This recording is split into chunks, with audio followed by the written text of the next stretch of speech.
Did. Okay, I'm going to call us to order at 6:05. And I believe we have Chris as our minute taker. So we're all set there. She's on. Actually, do you want me to give Chris permission to talk so that if she has a question or a clarification for the minutes that she can get that? That would be great. Thank you. Chris, can you hear us? Can you hear me now? We can hear you now. Looks like we're good. All right, great. Thank you, Chris. Touch. All right. Is there any public comment at this time? Still no one in the attendees. Okay. So. Okay. All right. So we'll consider that none. All right. I need a member to make a motion to approve the consent agenda. If you just say your name when you do it so Chris can get it, that'd be great. So moved, Andrew.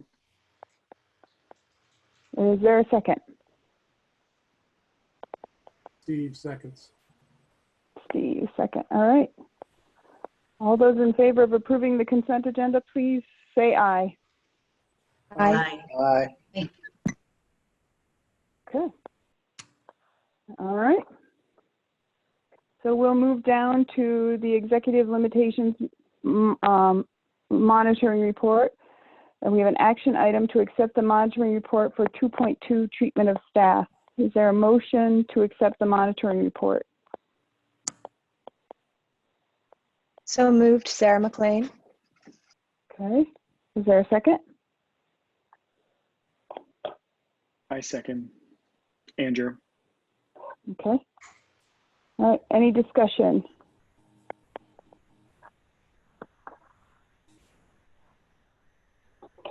Rob Backlund, I just have a quick question. Maybe Patrick, you can answer this.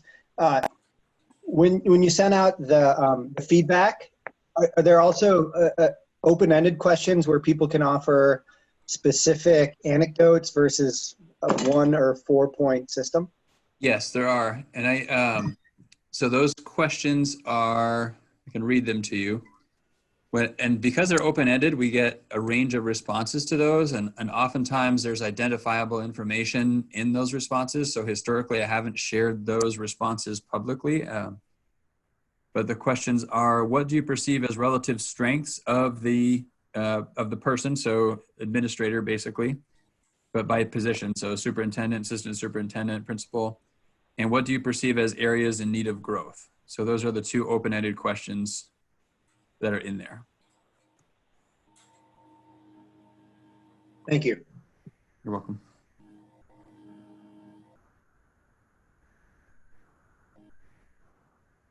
Any other questions?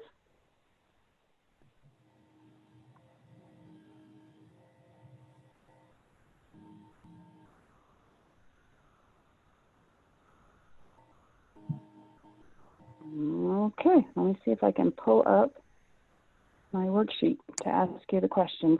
Maybe that'll open. Oh, that's your worksheet. Hang on.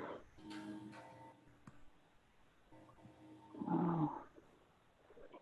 So, I guess our first question, I'm going from memory because it's not opening. I'm having all sorts of computer problems.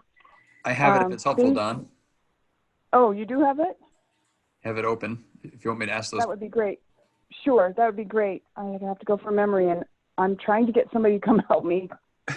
That's okay. I think we can team up on this. So okay. The first one is it's a yes or no. Based on the information provided, do you find that the interpretation is reasonable?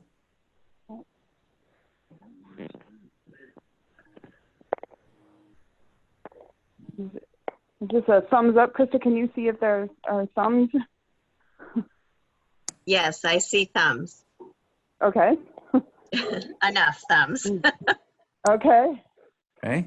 All right. And the next question is, based on the information provided, does the data demonstrate the accomplishment of this interpretation? And if no, the idea is that we note the reasons for concerns and questions.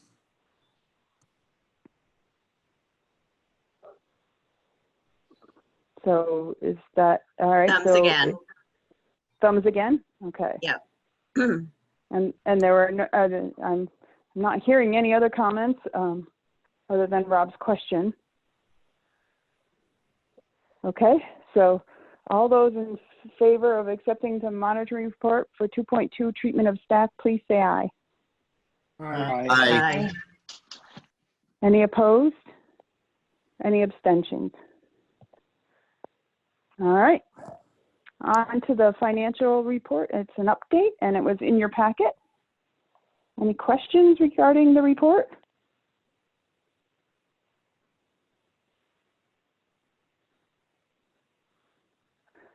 Patrick, you have anything you want to add? No, I guess one little piece to add is Floyd and his team are working diligently right now to, I'm going to let Kristen in here, are working diligently right now to try and really create a little greater precision as to what that end of year balance is going to be so that we can make sure that we're taking full advantage of available funds in the current fiscal year to take care of significant projects, most notably the locker room project at Mount Abe, so that we're in the best position we can be next year to respond to the financial crisis in whatever way it presents. So that work is happening right now, and we're quite close, I think, to having a pretty accurate number for the end of year projection that gives us something to work from. And I can let Floyd elaborate if there's any more than that to add. I think that's the high level right there. Is we're a little behind, and I would have liked to have been further along with this process right now. We had our payroll person was a previous employer came after her, and she is now working for them. So unfortunately, some of our office time has been spent making sure that we could run payroll. So I'm a little less than where I wanted to be today on that. We expect to be pretty clear on it in the next 2 days with what those numbers look like, and then prioritizing beyond there. I see Steve has a hand up. Yeah, Lloyd, I was just curious under your notes, there's a 5200 item, which has to do, in the note, it describes 13,175 having to do with future planning and data path.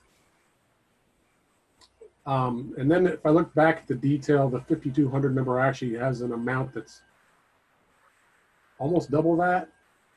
And I was just wondering is there an update on that number, or is that including some other I think the 13,175 is the amount that we know we can't find. As far as there being an additional number, I'm not clear on that. I'll check it and loop back to you on that one. Okay.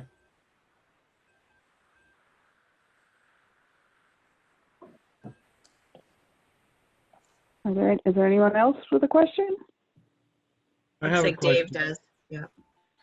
I have a question. So I noticed there's some 550,000 or 580,000 payment to private schools. There's also another 700,000 in the SPED section, but the direct instruction section has, I think it's 584 to private schools, and I just wondered what that was. So there are some money, we have some money budgeted in the general fund in the event that a student who's not on an IEP needs to receive their education from an out-of-district placement. So that's where one of those lines shows up. And we don't always need that money, but we always have some budgeted because the need may present in an unanticipated way. And if we didn't have something budgeted, that would create potentially a very significant impact on the general fund. And then separately from that, we budget through special education anticipated costs. Those are more, we tend to have some anticipated each year for out of district placement. And we do occasionally have some unanticipated needs for out of district placement as well there. So that's why there are two different lines for tuition to out of district schools. They're all SPED related?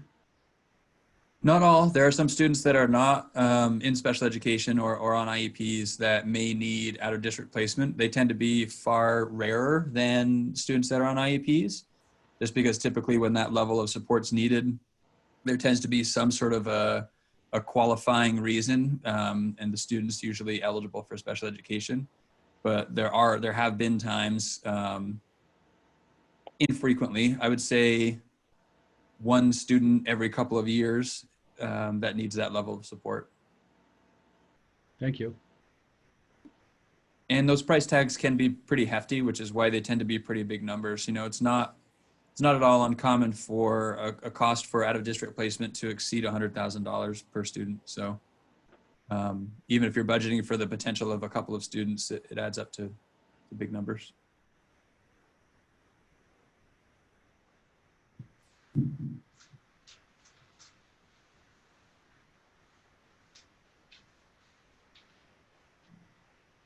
Okay. Any other questions?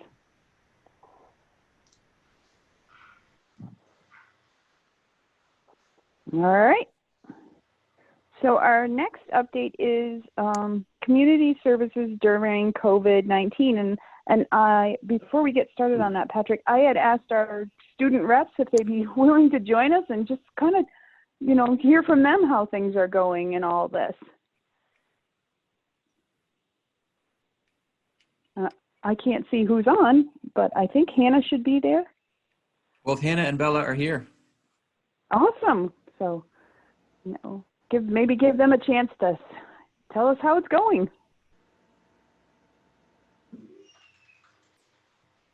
For me, I think in high school, our workload is definitely a lot less than it would be in school. I also feel like teachers aren't checking in with us as much as they would have in school.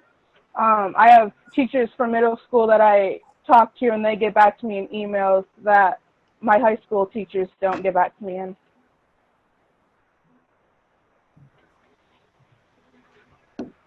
Thanks, Bella. Yeah, it's weird for me, like finishing middle school in my kitchen, but I mean, our workload is like going down because school is ending, because it used to be like a lot more that we didn't have to. We have like weekly advisory meetings, which are pretty nice. Just to like check in with the people that we would normally see every day. And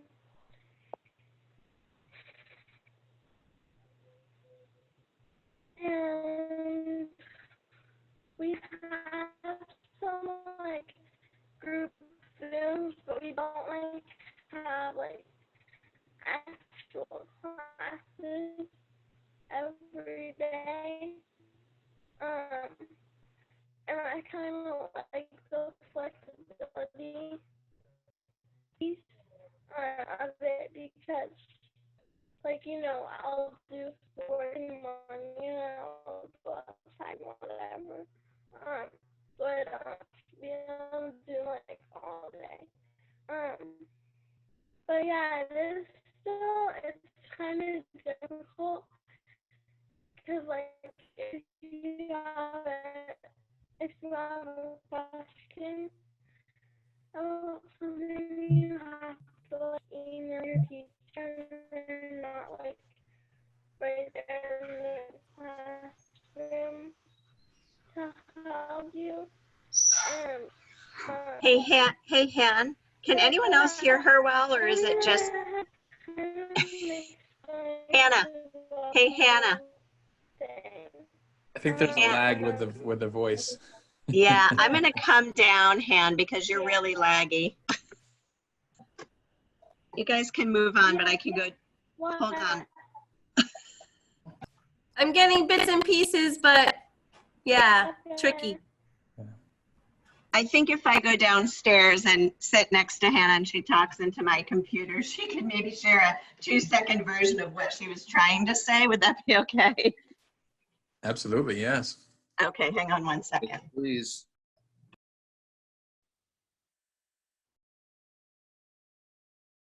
I think that might be a good example of what's been going on. I was just going to say, you can imagine that over about 1,350 students and the kinds of glitches that might present. Steve, you almost made me snarf my water. It's exactly right. I think that is what's going on. Okay. Well, my wife's doing it at home every day, so I know what it's like. All right. Do you want to try again, Hannah?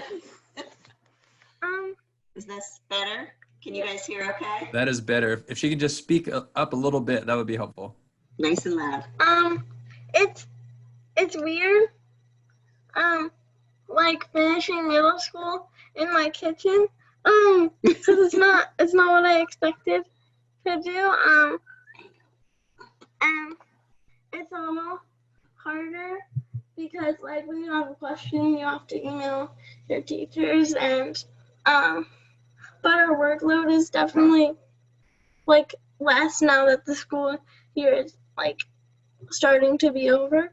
And we have weekly advisory meetings where we like talk to our advisory, which is nice.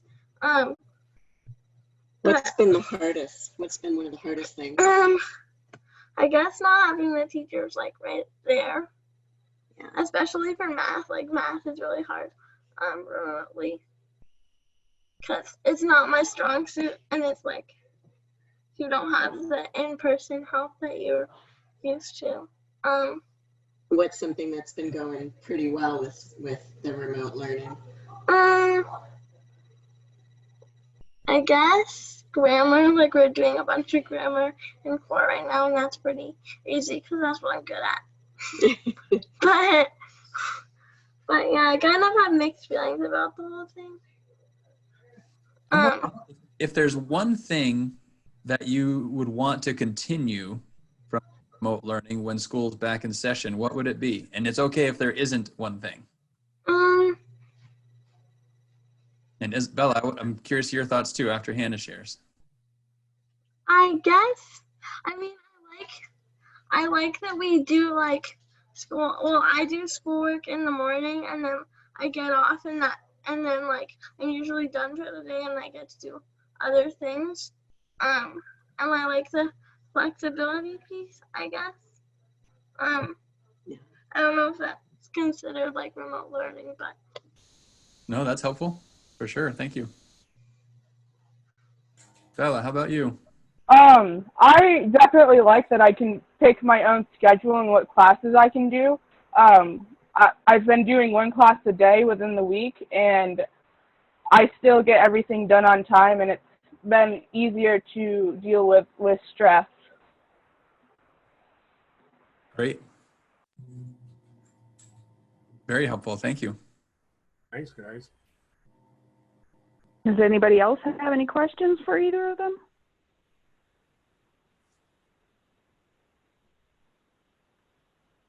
Well, there's, oh, go ahead.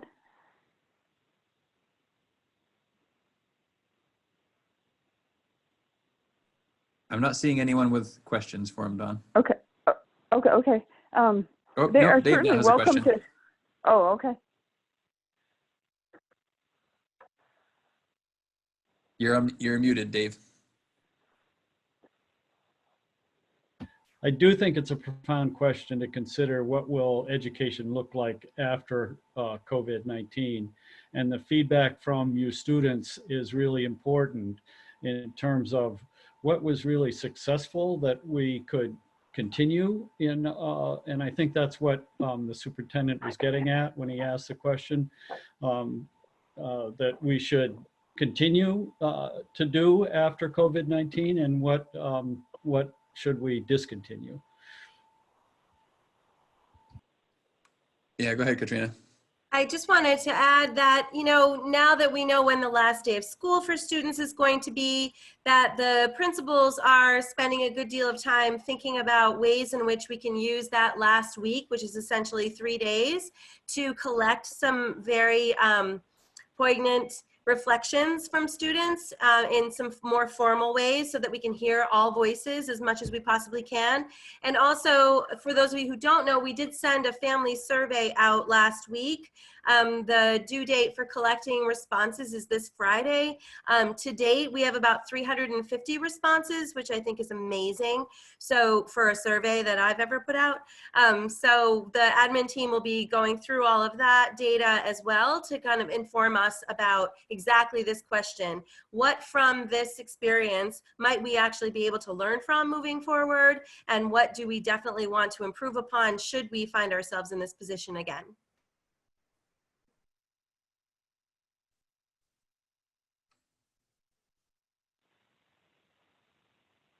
Kristen?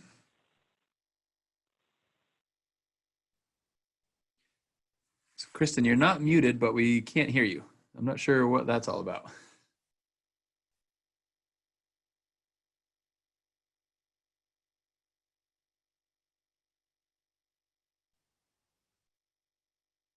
Still nothing.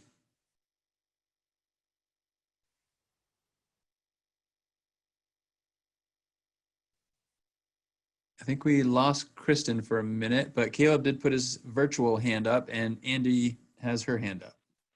Yeah, this is Caleb here. I guess I'm just wondering, of course, we have our last day of school, and I know we've got our graduating seniors who won't be returning in the fall, but I'd ask the question to either or both students, does everyone just 100% really need this summer break and that's just what we're looking forward to? Or are there services that our school district could be providing over the summer for students, considering the way we ended this year and not completely knowing how we'll start the next year? I'm just wondering, are there services this summer that would be different from other summers that would be useful? And maybe that ties into some of the things we're going to continue, you know, if there's remote supports, and it may be, I don't know what's possible, but I'm wondering, just in a world in which anything was possible, are there things this summer that the school district could do proactively for students?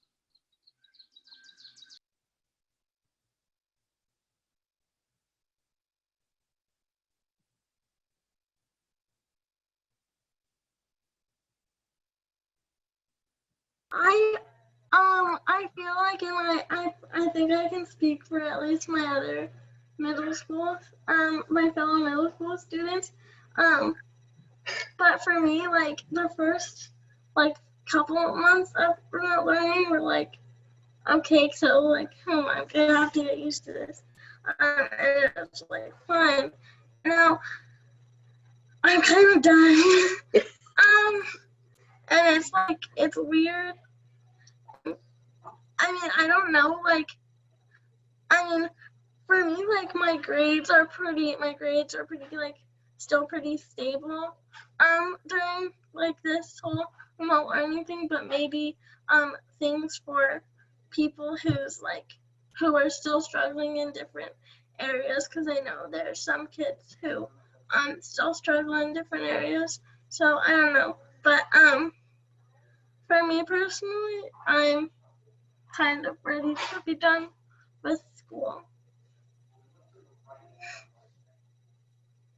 I agree with Hannah. I don't think if you were to put any services in place for kids over the summer, they wouldn't utilize them because they're done with remote learning and looking at their computer to learn. Thank you for that input from both of you. I appreciate it. I think Andrea had her hand up as well. Annie, not Andrea. I actually didn't have a question. I was just going to say that I wondered if the issue with Kristen was that there were too many people on, because I know on the Hannaford Career Center meetings that we have, when there are too many people that are on at the same time, the last couple of people that join can hear everything and see everything, but even when they're not muted, we can't hear them. And I didn't know if it was that issue. So I wanted to mention that. I didn't know if that was what it was. That's all. I switched to my phone. Can you hear me now? We can. Okay. Sorry about that. No, it said my computer. I mean, I do Zoom all day. So I've already done like 8 Zoom meetings today or something. But so I don't know. I might just have to go fix it. So I was just going to say, in that capacity, I've worked with kids probably from at least 12 other schools. And I've noticed that, I know the sort of edict for middle school at least was don't teach any information online because people have glitches like we just had. Sample size that I have just says that you know, there's less, at least at the middle school and probably the high school, less interactive with teachers than those 12 other schools where some kids have classes every day or check in with someone every day. So, I mean, there's a range of models. And so I think what I would like to see the state do is look at those range of models and not just each individual school district look at how theirs worked, but pool that information to maybe figure out what worked, what didn't work for possibly even the fall. So I don't know if there's any collaboration happening at that level. But like I said a month ago, my son hadn't had a mandatory class meeting, and he still hasn't. A month after that, he hasn't had a mandatory class meeting. His TA isn't doing it, and the teachers don't. They do wonderful, you know, video instructions and video lessons, but nothing interactive. So I would like I don't know if the education department would do that, but just to look at what districts tried and try to create by the fall, you know, what works best. Yeah, we're definitely doing that in-house, as Katrina spoke to, but I'm not hearing a lot of more regional or statewide collection of that yet, but it certainly still could happen.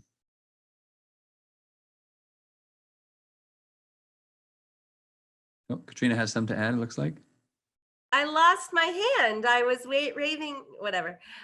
Yeah, so I agree. I think, you know, we were very hesitant to put super, super tight parameters around every single elementary school needs to be having a class meeting from 8:30 to 9:15. Every single TA has to meet every day from 10 to 10:15. Like, we were very nervous about doing that as a district, as of course the whole state has been nervous about being that prescriptive, because we didn't really know where families were, right? So the tighter we make those expectations, the harder it is for people to meet them. I think we've learned a lot about that, and should we be finding ourselves in this position in the fall or some sort of a hybrid situation, I think a lot of what we've learned in these last 2 months is going to help inform what will work best. In my opinion, I think there are places we could be a little bit tighter in our district. Regardless of what the state puts out. There are some good guidelines out there. There are some things that are working that I think we can prescribe just a little bit more, and know that there are families who are going to need support.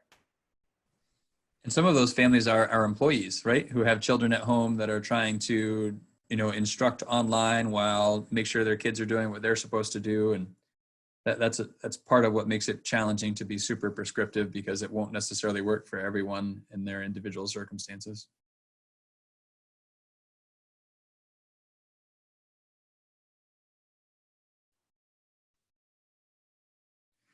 Don, did you want me to kind of roll into that sort of general topic of community service, et cetera, during COVID, which I think is the agenda item that we're on right now?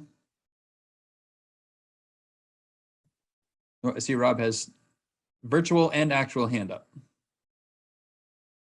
I was hoping to ask one more question. First of all, Hannah and Isabel, thank you for sharing. What do you miss most about not actually going to your physical school? Gosh, I mean, like, I missed the social interactions you have with people. Like, I didn't really think about it until this all happened, but like, you have so much more social interaction with people at school every day that are like not only the people you live with. And you know, I've been like Zooming with my friends or whatever, but it's like it's not the same for me. And also I I miss like in-person instruction from teachers because like I'm like a person who like needs to be physically like there and have other people be physically there to like learn my best. And so yeah, I guess I just miss like people being there in person and being able to come over and help if like you need it. Yeah, I agree with Hannah on both things she said. I guess I don't have anything else to add because she hit the nail pretty hard. So.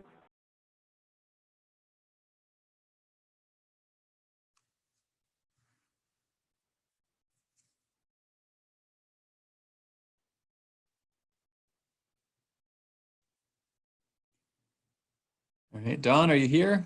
I see a square with your name in it, but that's all we have right now.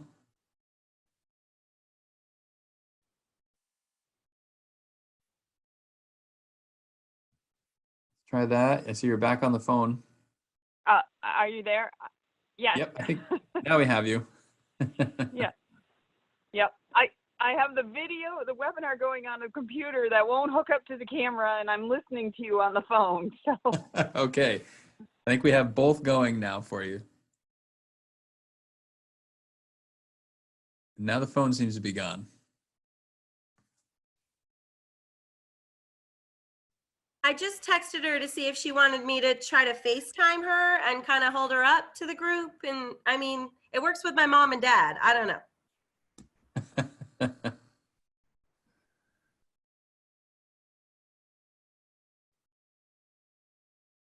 All right, well, we seem to, oh, maybe Dawn's back. I don't know. I'll continue to watch for Dawn to return as a phone number and let her back in. But in the meantime, just a really brief update. You know, we're still continuing on in a similar fashion to what we were earlier in terms of meals are still happening and they're happening via delivery. Obviously, the remote learning is still happening. And as both Hannah and Bella mentioned, people are tiring of the remote learning. And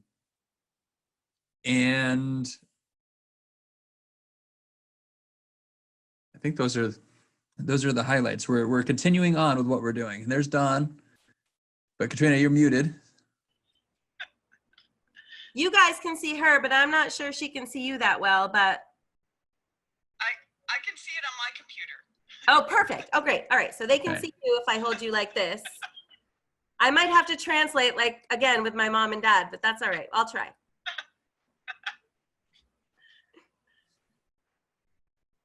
So continuing on with what we've been doing, I guess is my very brief summary of the work we've been doing to support our community more broadly.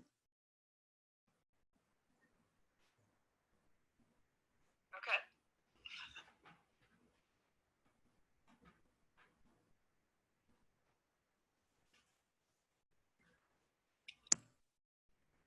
We have to be really quiet now, babe. I'm not muted. Did I miss the update? Was that what he just finished? Yes, I was going for brevity because there hasn't been a lot that's changed since our last meeting. It's been more a continuation of what we've been doing. But I'm happy to answer any questions that folks may have about what it is we've been doing.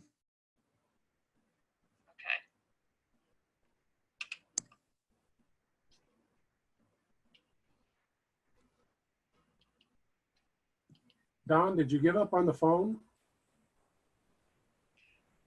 It keeps disconnecting. So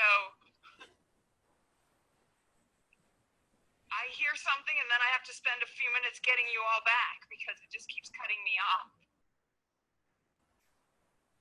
No.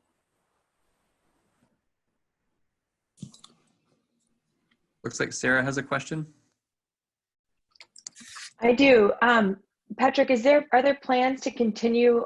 I'm sorry if I just missed that you just said this, but to continue all of the meals through the summer? Yeah, so we're going to continue delivering meals through June 12th, and we're going to continue to prepare meals for pickup through the summer. with I think a week or two off in between. 1 week, 1 week. So yes, and we have historically done summer meals at pickup locations. So we'll do what we have typically done in the summer. And Kathy Alexander's putting out a message that if someone needs the food and simply cannot make it to a pickup site, that we'll figure something out to make sure that we connect them with food. So, and that's not something that we have historically done. So that would be something new. Andrew? And let me know whenever you're ready to start calling on folks, Don. I'm not trying to take over the meeting, just trying to help facilitate. So I know, obviously can't read the future, but are you getting any sense from other superintendents or AOE about what the fall is going to look like, given the current pace of opening things up to the economy, or that's just sort of like deal with it when we get there kind of thing? Well, that's the trick. Certainly we're not going to be, it's a hard thing to deal with when we get there because there's so much work that goes into whatever it's going to be. And we're also not getting a lot of guidance, sort of understandably in a way, right? So guidance is driven by public health data. And public health data is pretty quickly. So what it will look like in the middle of August might be very different than what it looks like right now. We're having an echoing issue, looks like. Right? Yeah, I think. Yeah, I think it's Dawn, if you were to mute yourself. Is that better? Yes. That seems better. Okay. Sorry to mute you once you finally got yourself squared away there, Don. But so yeah, that's the daily question really is when and if and what will it be in terms of guidance for the fall.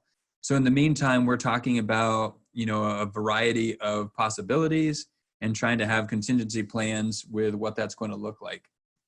So both really trying to think about what if we're entirely in person and have to social distance, what would that look like? What would the needs be to make that happen? If we're exclusively remote, how would we do that better having learned from this spring? And perhaps the most likely, what if it's some sort of a hybrid of the two? What could that look like? So we're trying to anticipate those three sort of big picture concepts so that as the information evolves, we can kind of fine tune one of those, having done some of the bigger picture work in those areas.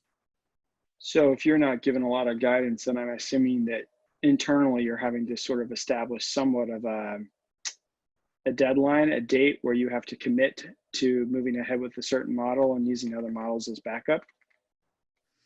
Well, and as the planning evolves with that, and we understand more about what it will take to pull something off, that's going to drive probably the dates by which we have to make a decision.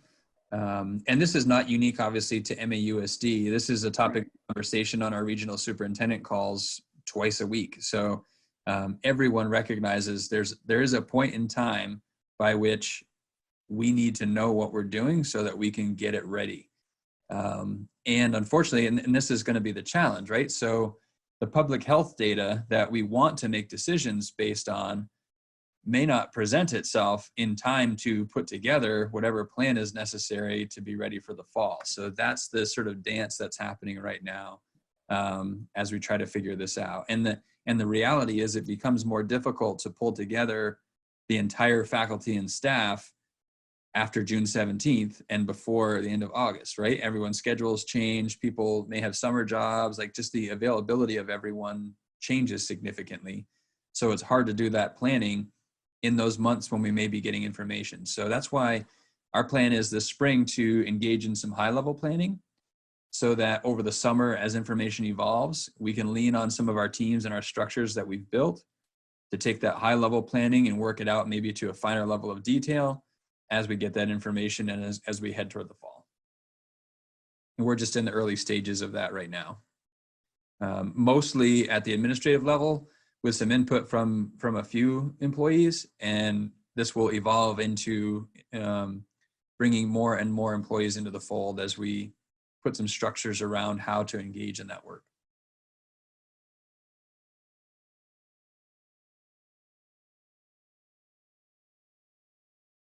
Krista, and then maybe Kevin. Is there any sense from the AOE that there will be a point at which a decision will be made? Even understanding that it might be when staff are still contractually not working, families needing to put plans in place based on perhaps a different reality. And have the superintendent's groups talked about, is there a way to put any pressure on by this point we really would advocate for having a decision in place? Yeah, so there really isn't a lot of clarity about a date by which we will have excuse me, have the information we need to make the decisions. And again, I understand the position, knowing that folks at AOE couldn't possibly say when they know they'll have the public health data necessary to make informed or provide informed guidance.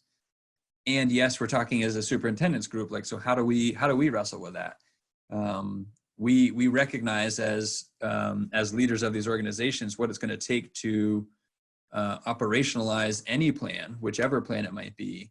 And so there's a lot of anxiety about having guidance and information in a timely fashion to be able to do that. So yeah, so there's talk about how do we help ensure that we have the information we need when we need it to get this done, because ultimately we're responsible for, you know, the students in our organizations come the start of the school year, whatever that's going to be. Kevin, you had your hand up as well. So Chris has sort of alluded to it, but a little bit more succinctly, going into this process, I didn't appreciate, and maybe it's a nasty word, but the amount of childcare that the school system provides. Not only education, if you will. So if the school, or as you consider remote learning in the fall or in the future, have you considered, or do you need to consider how to fill that gap where you know, there's hours in the day that students may not have supervision or childcare, or whatever you want to call it, at home, and may not have their best focus? Yeah, and that's, you know, that's part of the reality of this, and this is something that I've grown to have a little bit clearer understanding of as we approach the fall.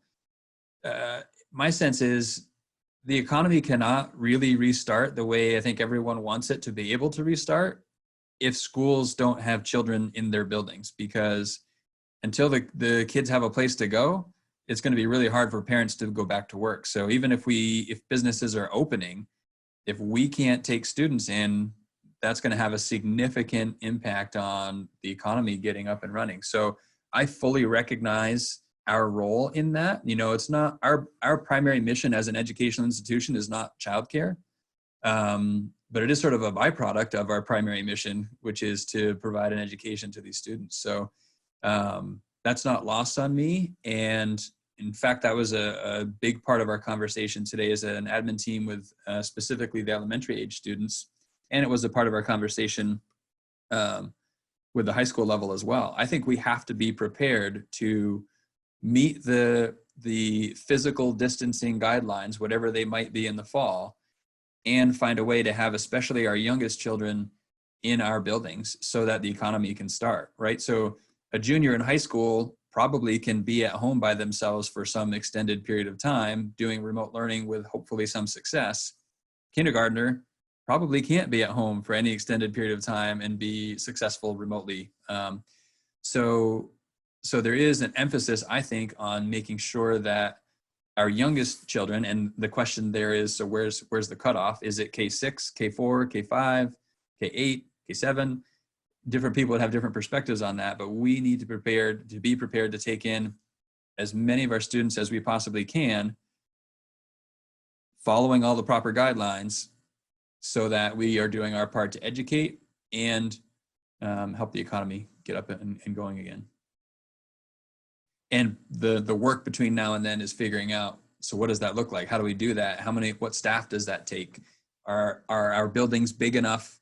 I mean, here's a silver lining to declining enrollment, right? We might have enough space in our buildings to bring all of our K-6 kids into them as they currently are structured and spread them out and meet all those guidelines. That's not confirmed yet, but there's a possibility of that being able to happen. And those are the kinds of things that we're trying to figure out right now. Dave?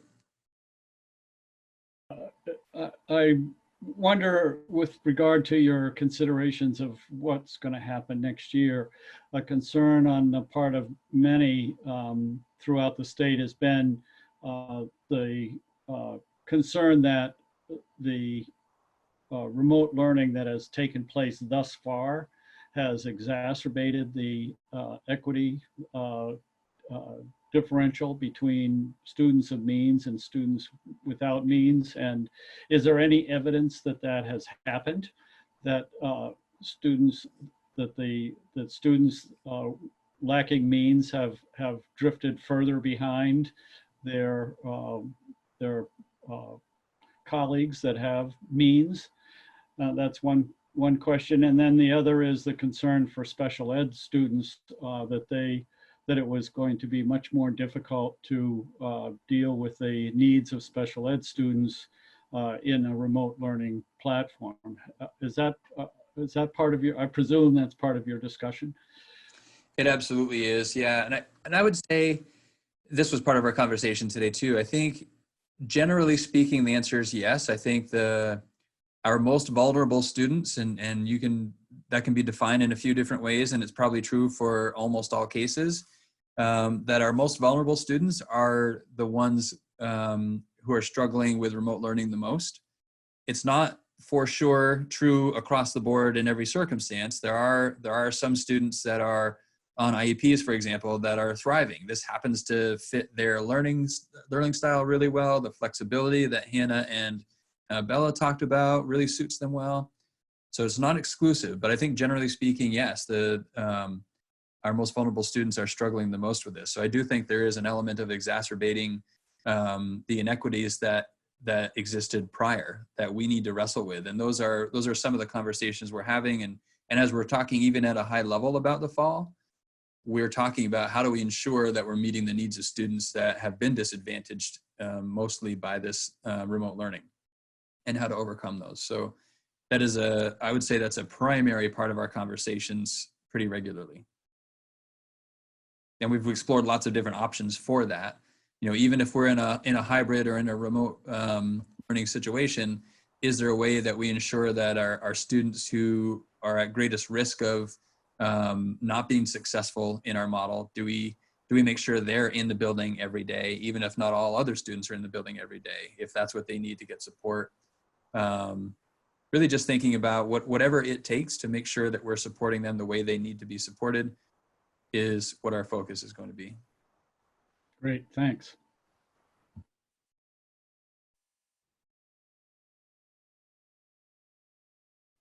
Sarah.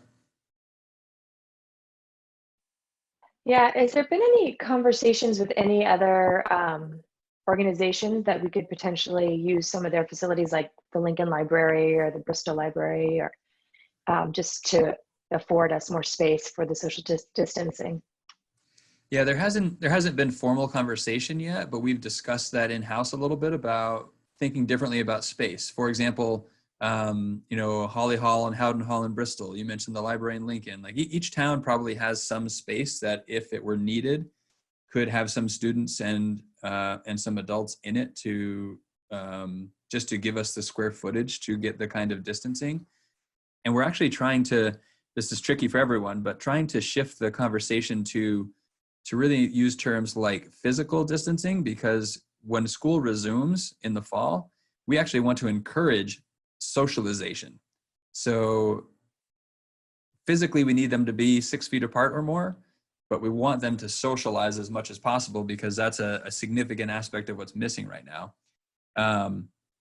And there are complications in socialization when kids are in a different building in a different part of the town that we'd have to think through, but it's definitely not off the table as an idea. And we've thought about some other ways to really work the square footage angle as well to create the space we need to bring everyone in. Right now, our building principals are feeling pretty confident that we have the space in the buildings, but we really need to put some clearer numbers to it to see that it's going to work out. Krista?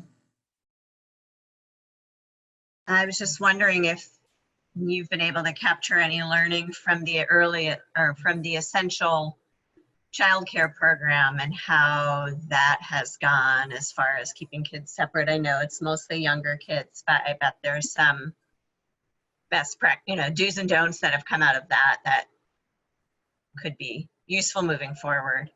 I feel like we are always learning from ELP, whether it's their after school care, their summer programming, or now the child care that they've started up. And for sure, we're learning a lot about the do's and don'ts and what works and what won't work, and the staffing levels and some procedural things. So absolutely, we're going to be in great position in that regard, that they've field tested some things. And, it may be a little different when we're trying to scale up from 30 kids to 1,300. But nevertheless, I think we can borrow a lot of what they've learned. For example, even knowing 7 or 8 kids in a room with 2 adults is about what you can have and keep your 6-foot social distancing. So that to procedures for checking temperatures and custodial cleansing, et cetera, are things that I think we can scale up.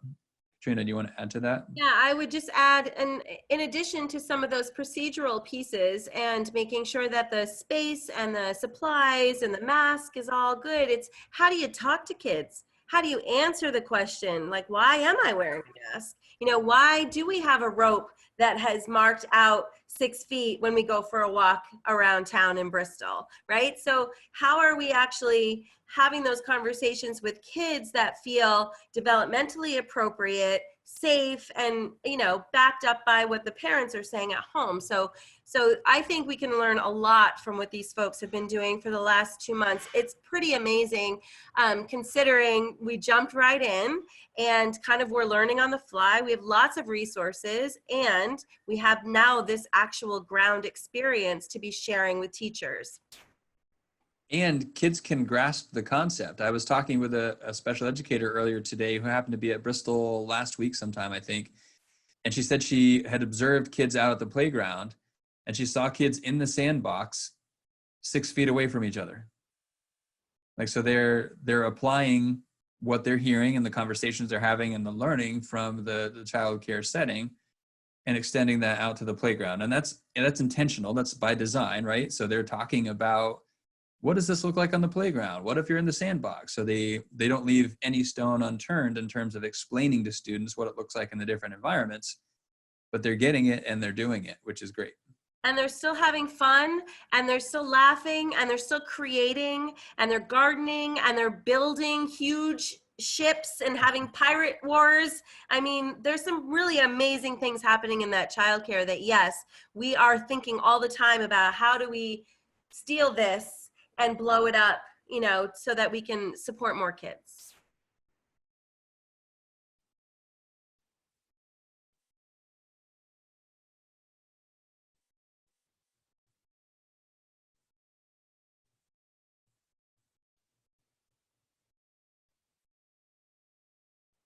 I'll add one of the scary things we're learning is the financial aspect of the cost to run a program that has the staffing appropriate to accomplish all of these things we were talking about. So that's part of what we're wrestling with as we start to think about bringing kids back and scaling this up, and really trying to understand what's the staffing need going to be as we, maintain the physical distancing and all the other requirements. Thinking about busing, right now it sounds like the guidance would be when we return to transportation that it's 1 student per seat every other seat. So we're looking at buses, instead of holding, potentially 40 students, it might be 15 to 20 students on a bus. And what does that mean? How many more buses might we need? Are parents even going to want to have their kids ride the buses, or are more and more parents going to be driving kids to school so they're not putting their kids on the buses? And So those are some of the logistical and potentially financial considerations that we're working through right now as you try to figure out what might happen in the fall. And really, coming back to Dave Sharp's point about those with means and not. So transportation is a great equalizer, right? If we don't provide transportation, those without are likely the ones to be most impacted and not coming to school. And those with the means to get their kids to school still would. So we still need to figure out transportation. So taking that out of the mix really isn't an option from my perspective. Even if it's complicated and potentially more costly, it's a great equalizer in terms of access to education. So we've got to figure it out.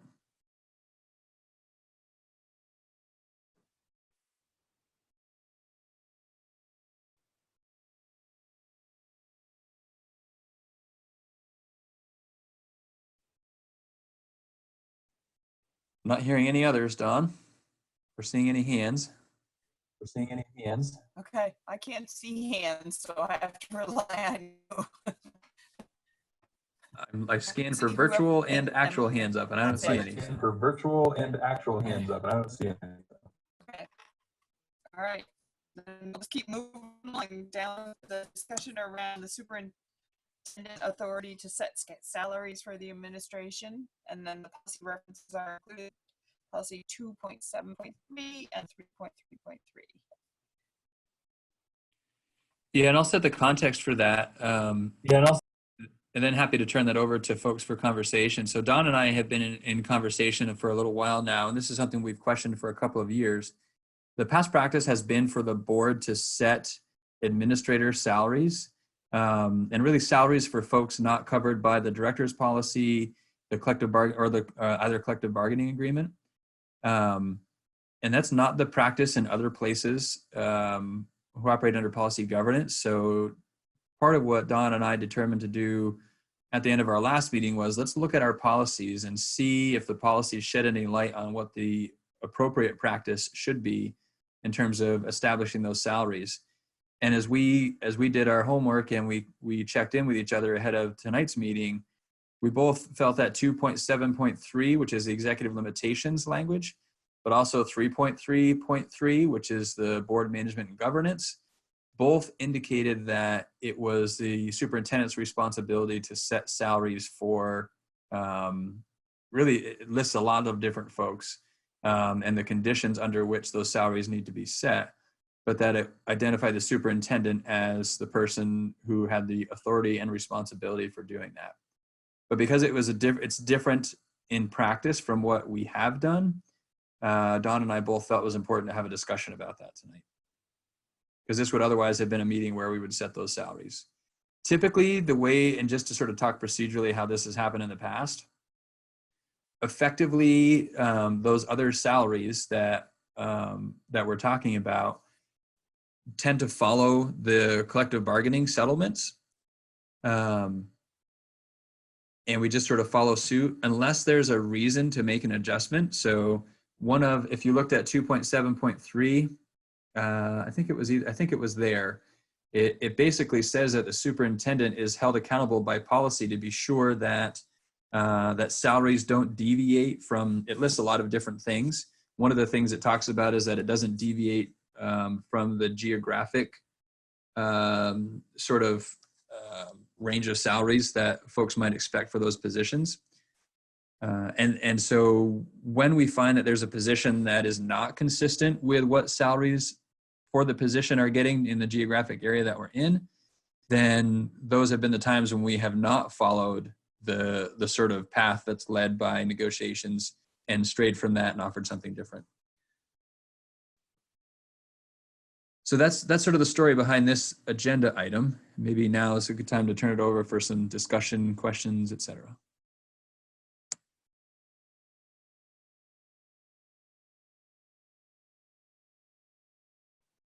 So Patrick, how do you see this, assuming we sort of all agreed to move this more in the policy governance path? How would you see this working, either this year or next year? So as it stands right now, we've not issued contracts for the folks that would be in this group that we're talking about. So again, these are people not covered by the director's policy, not covered by either of the two collective bargaining agreements. So the way this would move forward this year and really for next year, because just given what we're looking at for the potential settlements that are hopefully going to be acted on tonight, we would follow suit with what we're looking at for percent new money from those settlements, more or less. And it gets tricky when settlements don't land on the same percent new money, but we usually have some pretty good guideposts to help point us in the right direction, even if we're a fraction of a percent different. And would you also follow length of contract? No, so that would typically, really, we're only talking about the salary aspect of it. The other details in the contract are relatively boilerplate. They're consistent across sort of the groups. Like, so all building principals have similar contract language, and there's a guide when we're taking on a new administrator and where their salary is set. So we try to follow that guide and the guide is intended to help us be consistent regionally and be consistent in-house as well. So there are a number of things that help inform what the salary is set at, but it is pretty specific to the salaries. I think what I was actually referring to was the length. Like if you set a contract amount this year, would it govern the next 2 years? Because that's typically not, no. Mostly because of the way most contracts are written for administrators right now. There's the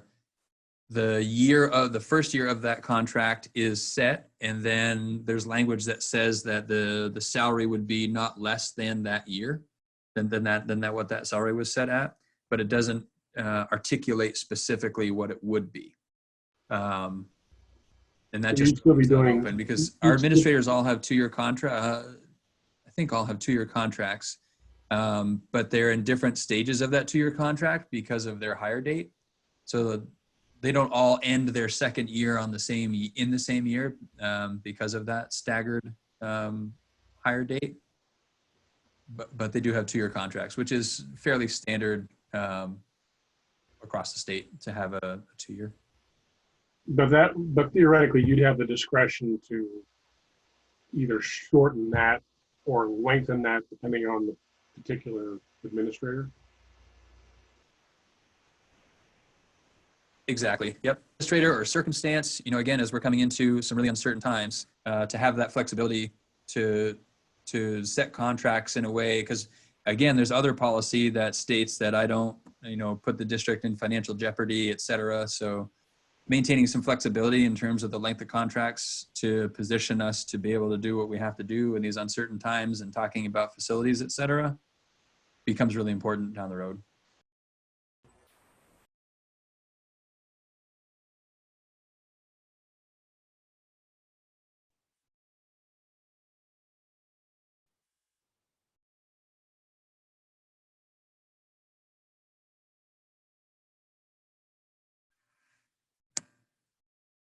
Dave?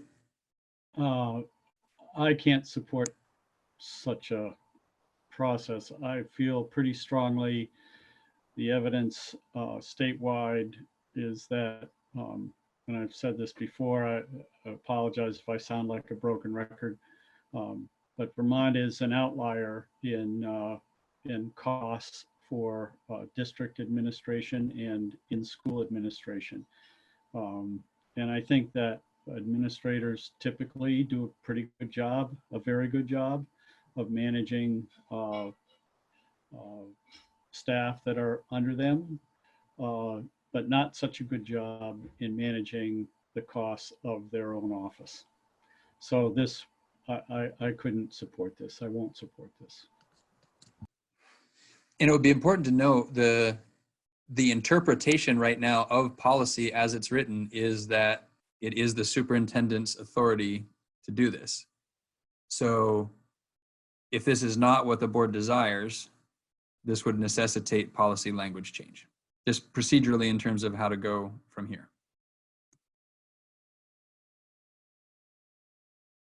And again, if you looked at 2.7 and was it 2.77 or 2.73 and 3.33, to me, it seems quite clear that it's a very reasonable interpretation under those policies that it's a superintendent's job to set those salaries. So those would be specifically, I think, the policies that would need to be changed. Kevin? Just to clarify things in my head, I understand that we've got a professional contract and a support staff contract. You mentioned, was it a director agreement or something like that? Yep, a director's policy, which covers support staff that don't fall under the support staff collective bargaining agreement. Which is that like, I think I saw that list. It's like the facilities guy and the finance guy and administrative secretaries and all that. Yeah, so all told, there's probably 40 to 50 people covered under the director's policy. So basically, everyone in central office who's not an administrator is covered under the director's policy. There are some administrative assistants in some schools that are covered by that. There are some custodial folks that are covered by that. Expanded learning program. So what gap are we filling with this salary group then? So building principals, assistant principals, central office administrators, IT, I think our athletics and activities director falls under this category. Basically, there's this group of folks that are not covered by those other agreements that we talked about, that each have sort of individual contracts, that each individual contract needs to be renewed annually, typically, and some salary set. So that's the group we're talking about. It's probably the smallest group of all, for sure.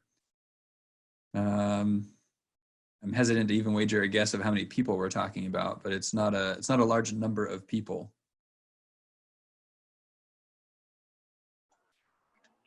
Just enough to make it confusing.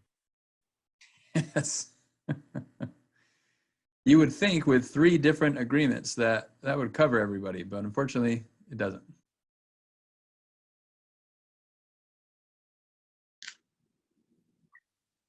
So Patrick, in reality, you're actually negotiating and handling most of these now anyway, aren't you? I mean, you may bring a question or two to us to sort of get a feel for how you're going to approach it. But my sense is from the last couple of years of being on the board is that you're really doing this already. And frankly, to respond to Dave, I'm not really sure how we would deal with it otherwise. Having just been through the professional staff negotiating process, are we going to then embark on a board managed negotiation process with every administrator?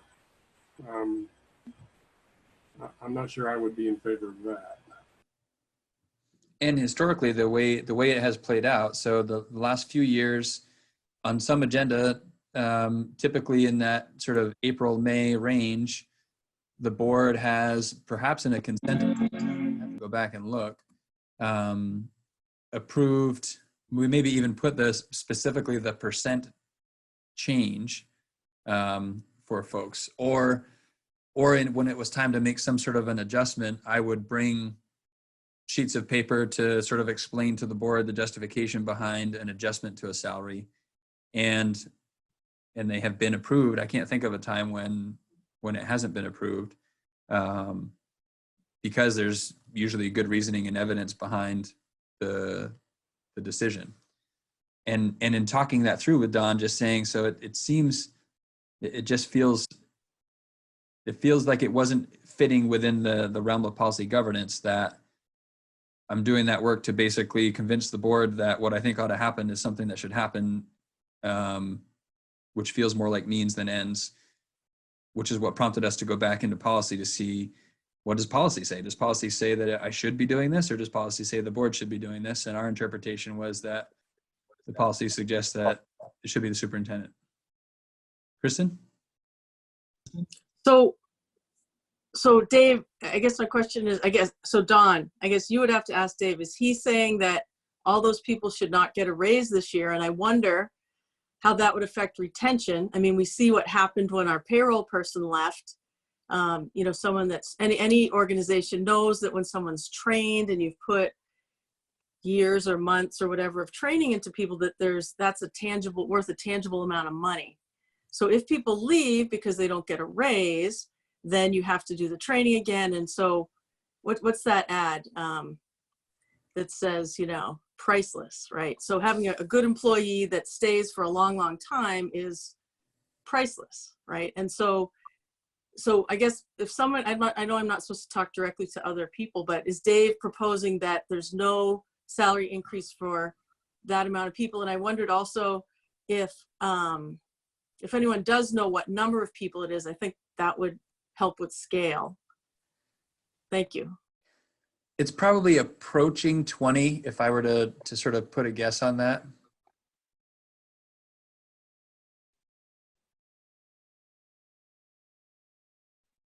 Probably in the mid to upper teens anyway, maybe not quite 20. Thank you. And I think when we put this on the agenda, Patrick and I specifically wanted to go to the policy to have the discussion, because it really wasn't about whether people support it or not. It's, in this sense, it was the discussion about whose role is it, and we both looked at the policies on our own before we talked, and we both came back with the same policies that said it really feels like it's a superintendent role and not a board role to determine that piece of it. And I think the way, you know, thinking about Dave's point, which is a good one, so through policy, but also through adopting a budget, the board gets to set what spending is acceptable. And as superintendent, I have to figure out how to make that spending work within our organization. So if that means needing to manage sort of front office folks, whether it's a building front office or a central front office, then those are things that we need to look at. And in fact, those are things that we continually look at. But that's a way for the board to make sure that the spending that they think is acceptable to taxpayers is within their authority. And then they charge me with making it work. And typically the way it works is board wants to know, what are the implications if this were the number we gave you, what would this mean for, you know, programming for students or other reductions that would be necessary to make this work. And I think that exchange has served us well as we've navigated some pretty tricky financial times, and probably over the past 4 budgets, I bet we've eliminated 50 positions.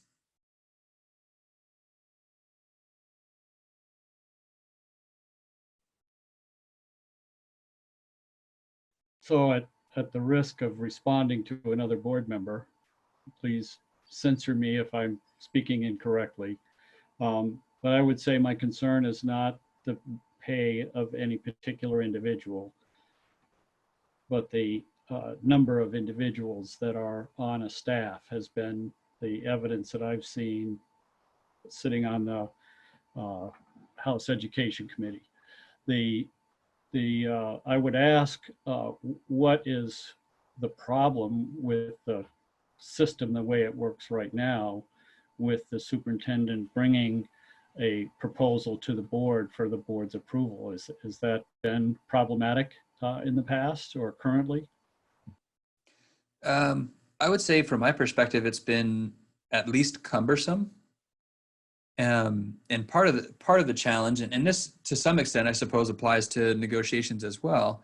You know, under policy governance, it's sort of the way it works is the board makes clear to me what the ends are that I'm expected to achieve. And then through executive limitations, I can meet those ends in any way that I deem acceptable, as long as I don't violate those executive limitations. And so from that perspective, as we think about employee compensation, to me, that's a means, not an end. And if the board is establishing means, then that feels like that's in violation of the concept of policy governance. That if the board determines means, then it would be unfair to expect the superintendent to achieve the ends and hold that responsibility. So it's sort of that, if I hold the responsibility for achieving the ends, I should be given the flexibility to deliver the means as I see fit, as long as I'm not in violation with the executive limitations. So the big picture, that's a piece of this. And if I'm recommending that we make some change to someone's salary to be competitive regionally, and the board says no, for whatever reason, then I am now at risk in my ability to meet the ends through an action the board took, which was a means action. And the question of should I then be held responsible for not achieving those ends becomes, I think, a valid question.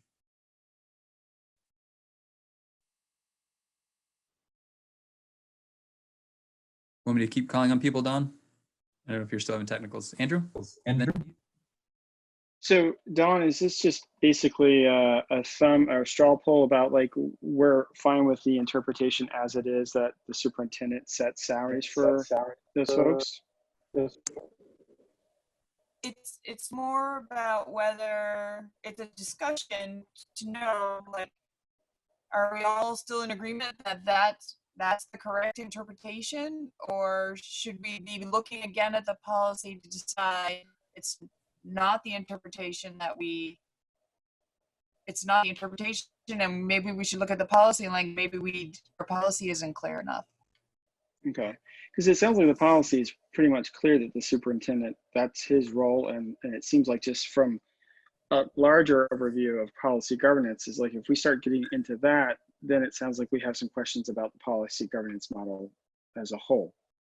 If we're gonna buy into it, let's stick with it, right? And we may not individually like administrator salaries or the number of administrators or whatever, but our control ultimately is the budget target we set, and then the taxpayer ultimately votes it for it or not. So there is some backstop in there.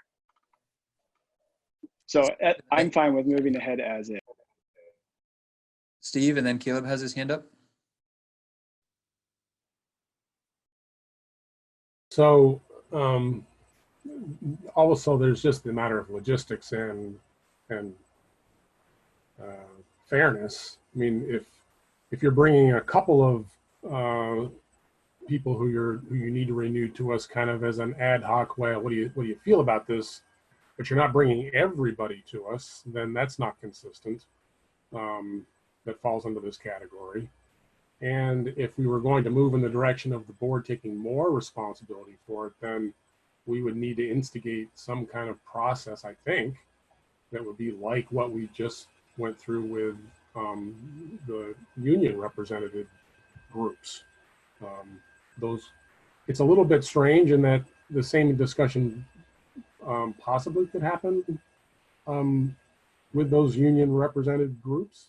That's kind of almost the same thing, but this group doesn't have a union. So by default, we'd almost have to negotiate with each one of these people separately if it wasn't something being done by Patrick.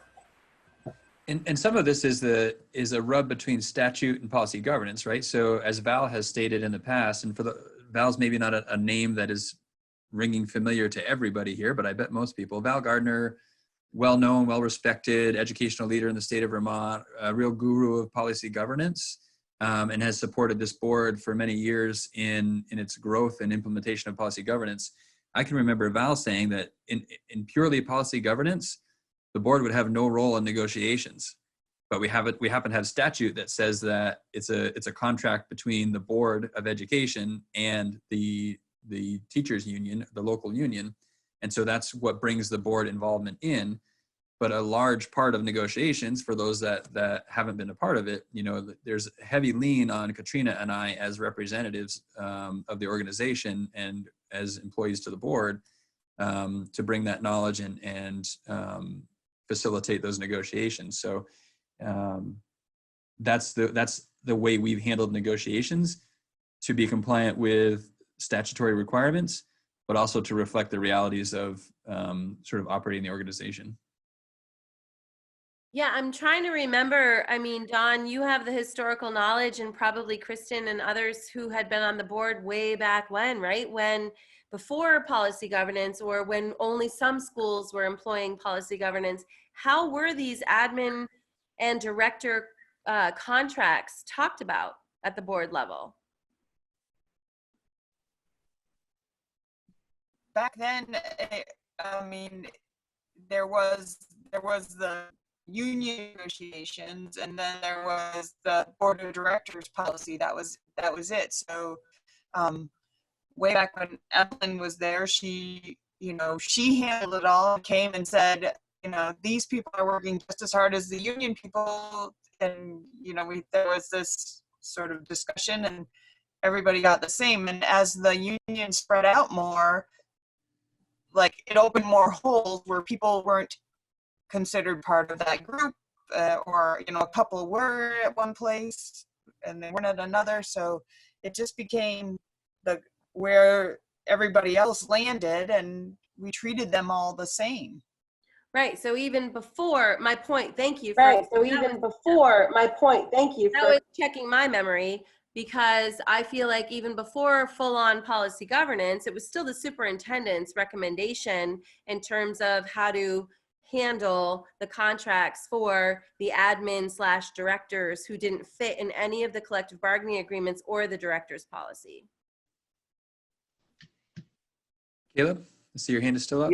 Yeah. So appreciate the discussion, and I basically agree with this interpretation and don't have an argument with that. I do think that, as Patrick points out, we've got this fairly significant division between ends and means, which is important, but that I think does make it incumbent upon the board to be responsible for those ends and to attend to them annually, and not to just let them become a static document. I think there's an inherent challenge, because with some of our ends policies, we know they're aspirational. We've talked about this. It's impossible for Patrick to succeed with some of our educational ends policies. And we've talked about the fact that we kind of want it that way. At the same time, we looked at scores last year and Patrick reported non-compliance. And I don't think that in that case,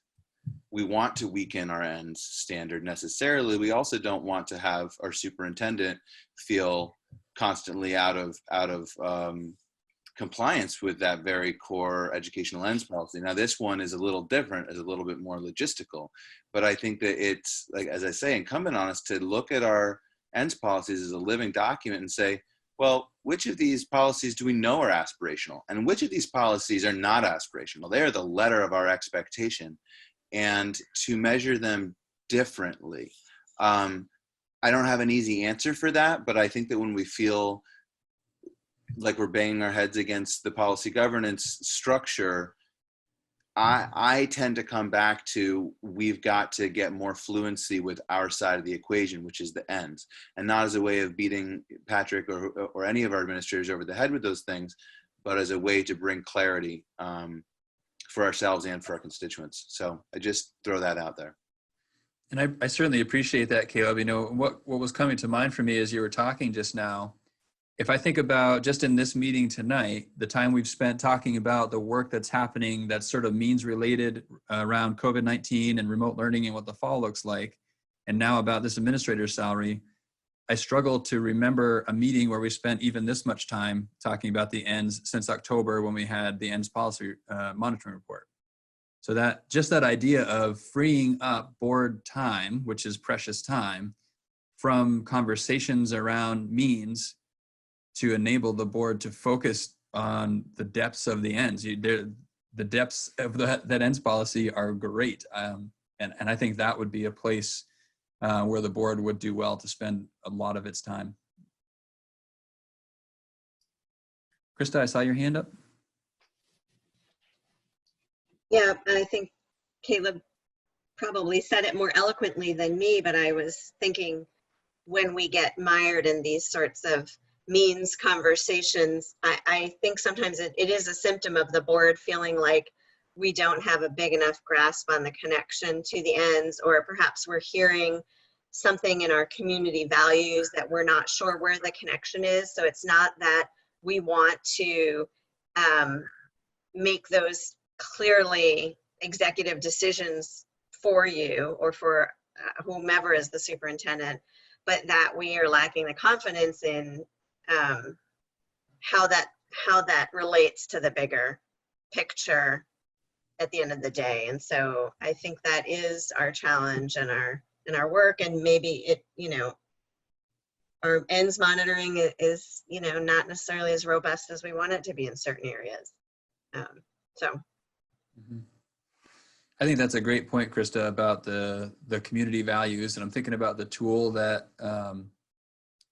that Sue helped create that could be a great guidepost for some of this. And I also acknowledge there's something fairly concrete about means that can feel like we're accomplishing something and we can wrap our head around. The ends tend to be a lot more obscure and harder to wrap our head around, which is a part of, I think, what's so appealing about talking about means.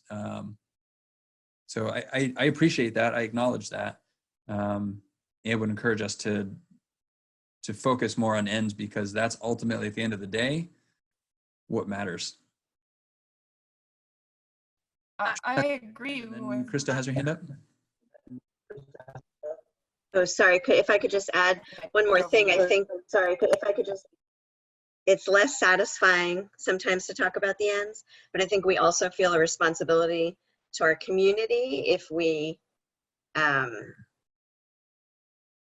it's not just that it's less satisfying. I think it's that we feel a lot of pressure as representatives of our community sitting on the board to not have any connection at all with that. And so right now, maybe we're 5 steps away from the means, when it would feel a little better for us and for our community if we were a little closer. So, yeah.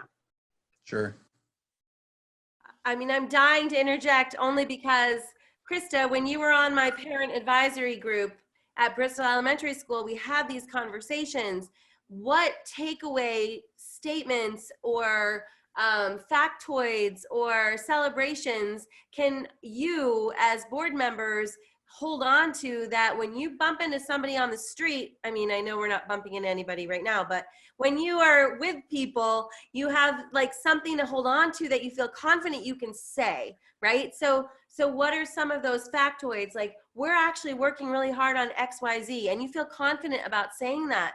We're doing that a little bit better as an admin team also. Like, what are we at a place where we feel like we're ready to share as a district, versus where are we still getting more information, versus what are we still like working on, right?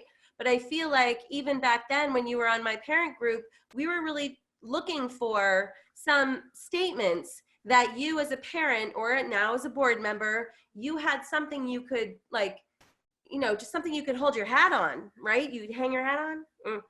You could say to people, and you wouldn't necessarily be lying, or you wouldn't be so aspirational that people are like, blah, blah, blah. Like, so what are some things as a board we can be helping provide you to help with that kind of language, I guess, is what I'm thinking about right now.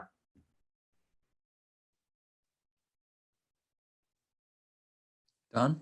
I think there's a hand. I'm sorry, I can't find the raise my hand thing. But one of my thought is, having this discussion is part of growing to the next step, because if we don't actually have a discussion together to say, hey, you know what? Yeah, we're all realizing this is means. If we don't have these discussions, we won't get to the next level to get to that better understanding. It's all part of the growing process. You learn a little more each time. You experience something new. You do something new. So I think it's important, whether it doesn't feel very satisfying, to think that we're not getting to the ends where to have these big discussions. We are getting closer in every step that we take. And I would add to that, as we're thinking about policy, and I think So I your think point if is we're well taken, not getting to the Krista, in ends, terms of the board feeling closer to the work. 2.8 is an executive limitation, and it's about communication and support to the board. So that's a place where you can hold me accountable for making sure you have the information that you feel you need to be responsive to the folks that are in the community that you're feeling that pressure from. And I certainly work to support the board in that way. But if there's something lacking in my communication or support to the board to give you that information, absolutely. That can happen beyond just the once a year we look at the monitoring report for 2.8. That can be ongoing. At every board meeting, we can talk about what information did you not get that you wished you had, or in anticipation of something coming up, what information would you want? But I'm happy to have those conversations every meeting so that I'm making sure that I'm getting you what you need. Dave? So I really look forward to a board agenda that has, that's all about ends. Things like, we want to see 95% of our children in third grade are with their peers. Because we know that if they're not with their peers in math and reading by third grade, the chances of them being successful and graduating from high school and going on to be successful citizens is greatly diminished. So yes, let's talk about that. And then let's talk about what are the consequences to the system, which is, I don't know how you're going to describe that, but what are the consequences to the system if you're not reaching that goal?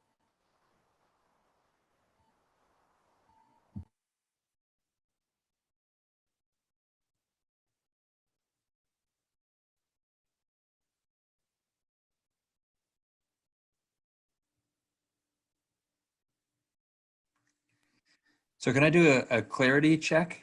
Because there's some action that needs to follow this on my part, I think, and potentially some action for the board to consider at a future agenda item, depending on how this goes.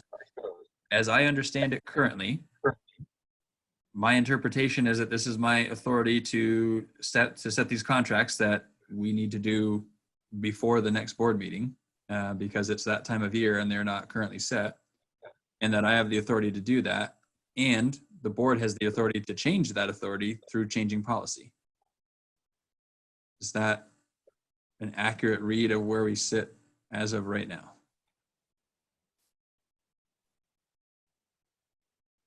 I see a couple of thumbs. Okay. I think that gets what I need to move forward and take care of business. Okay. All right, we'll keep moving on. Next is an action item to accept the monitoring report for 4.6 board committee structure. Is there a motion? So moved, Sarah McLean. Okay. A second? I second Caleb Elder.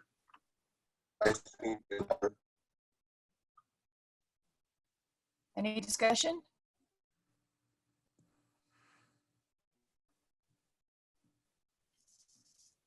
Okay.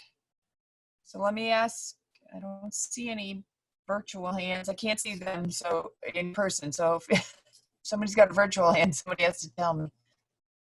I don't see any now. All right. So okay, based on the information provided, does the board find that the interpretation is reasonable? Thumbs up, yes. Thumbs down, no.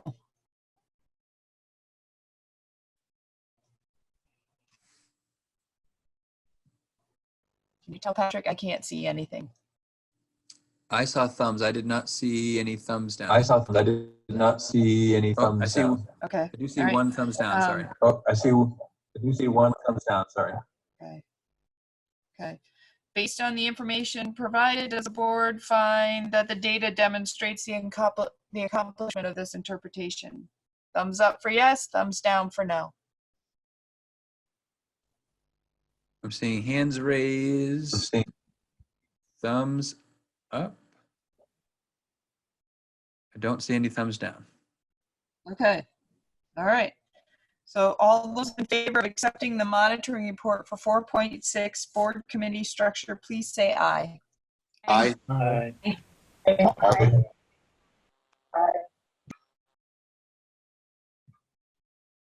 Okay.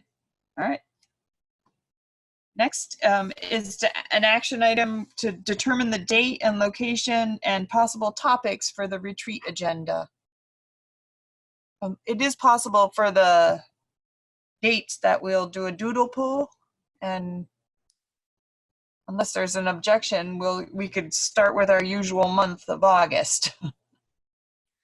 And I can share a little bit about and see if that's helpful to advance this conversation. So in the past, so the last 2 years, it was August 14th of 2018 and August 15th of 2019 that the board held its retreat.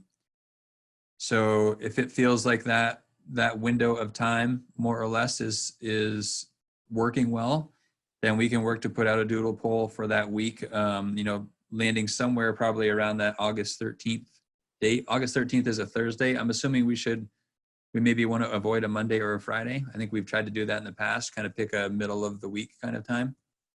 So maybe we can just check on that concept of dates. Thumbs if that feels like that's something that could work.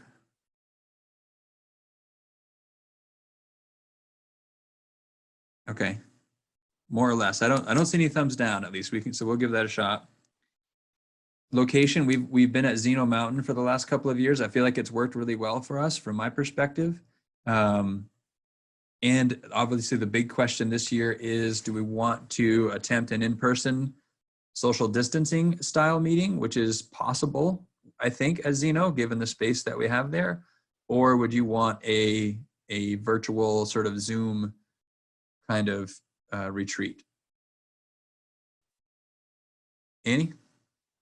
Are we talking about like an all day thing? Or are we talking about like a couple hours? Or what are we talking about here for time?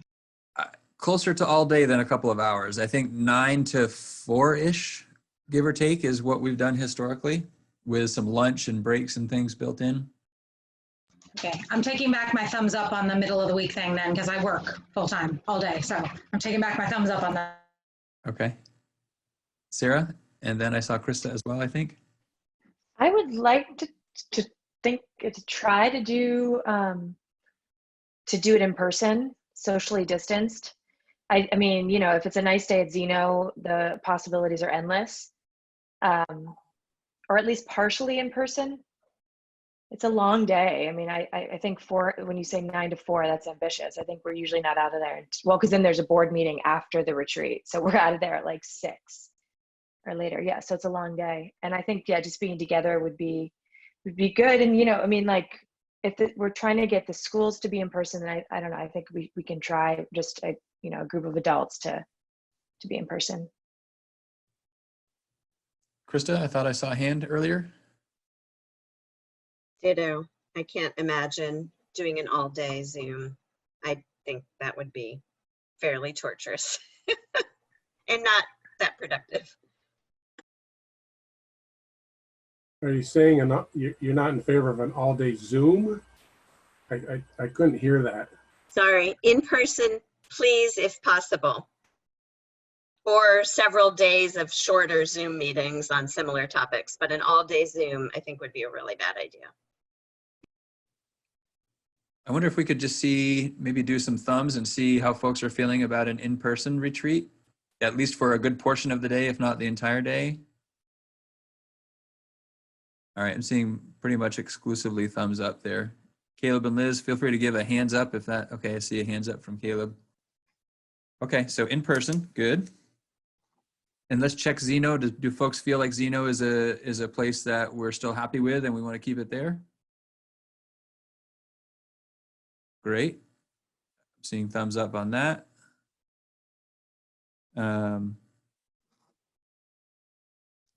Now maybe we can talk about possible topics. I came up with a few, but there are obviously others. So some of the things that I was wondering about for topics were, I think, our facilities conversation. Don, can you mute yourself, Don? I think continuing our facilities conversation, I don't know what information we'll have from the study that's going on there, but certainly within central office, we'll be doing some crunching ourselves in terms of finances and whatnot. So I think it's worth an agenda item to have on facilities, whichever level of information we can bring to that. I also think, you know, the facilities study committee will have met for several months at that point, and can be a big part of that retreat day. And obviously thinking about the work, how that ties into the community engagement committee, that topic feels like it's worthwhile for an agenda item. Related to that, finances, you know, we'll have hopefully some sort of a forecast with a little more accuracy than what we have right now as we get into August, which obviously finances relates to the facilities conversation, but there's more to it than facilities.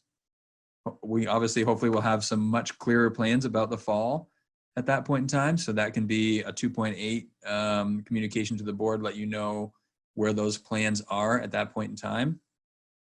And community engagement in general, I think, is something that is worthy of continuing to think about, both in terms of the fall and what kind of community engagement is planned for that, but also community engagement in general. If there are ways that, you know, whether it's the community councils that aren't necessarily off the ground yet, or something else. So that was an idea. And policy governance, I know everyone has access to the board accelerator training right now, and there may be a role to at least check in, or maybe it will be completed by that date. So those were the ones that were on my mind: facilities, finances, fall planning, policy governance, community engagement. So isn't facilities all about means? There's an aspect of it that's about means, for sure. But in terms of any vote of the electorate, there is a responsibility on the board's part to determine what, if anything, gets put before the electorate that would involve implications on the school, whether it's closing or repurposing in terms of how our articles of agreement are currently written for how we operate. So there's definitely means, but there is board action required to take it to the next level to make changes to those, because of statute and our articles of agreement.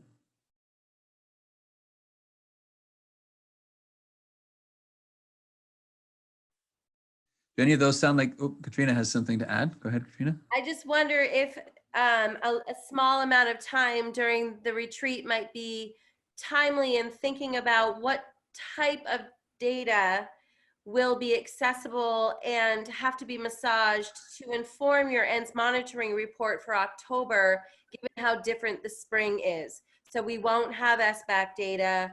We won't have our end of the year assessment data that you typically have to inform your report. So I would love to have a few minutes just to, we will talk about it internally, of course, but from the board's perspective, in the absence of your typical data, how else might we be able to inform you as it relates to our progress towards the ends? It might be helpful to look back at some of the things we were looking for last fall. So I think we're more locally based anyway, and just see what opportunities there are for plugging some of that in.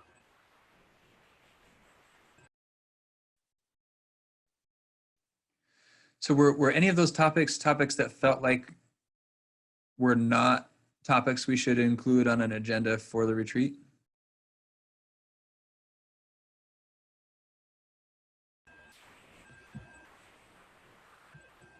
Okay, I'm not seeing any. Are there topics that I didn't mention that are topics that you think should be included on an agenda for the retreat? Krista? Is there a way to weave in any, I don't know if there'll be able to be any updates provided to the strategic plan, but that I think would be really helpful. Even if it's just about how are we going to get back on track with that work. Mm-hmm. Mm-hmm. And that's a great connection to the ends, which is a good thing to have, make sure there's time for.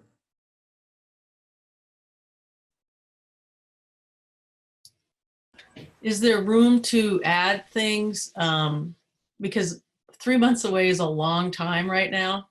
So is there a way to add stuff as we kind of go along, if we can make it happen by that date? Absolutely. From my perspective, yes. I think the trick with this sometimes is if we're trying to secure a trainer or someone to come in and help, now's the time when we really need to make sure that we're reaching out and securing a date for folks. In the past, we've had someone come from VSBA to provide training around governance. Val Gardner has come to provide training around governance. Last year we had Rebecca Haslam come and talk with us. I think it was last year, come and talk with us about sort of equity. Implicit bias. Implicit bias, right. Right, she was great. She was great. And if those are all things we could have on this agenda as well, and I can certainly reach out to folks and try and pin down a date with them.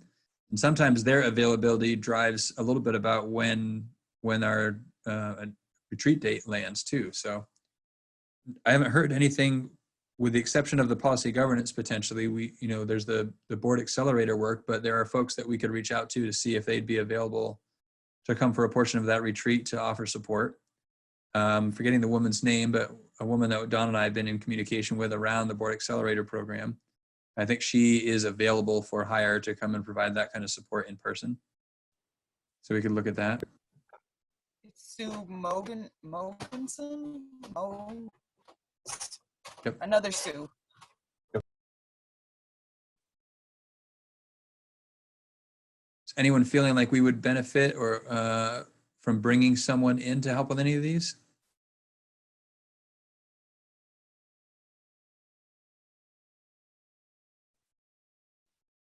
We could talk, depending on what we wanted to accomplish from a community engagement perspective, we could keep Sue in mind.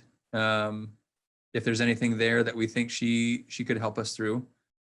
And we might be able to talk more, Krista, as the chair of the community engagement subcommittee, about what you might envision or what that committee might envision using our time for on a retreat date.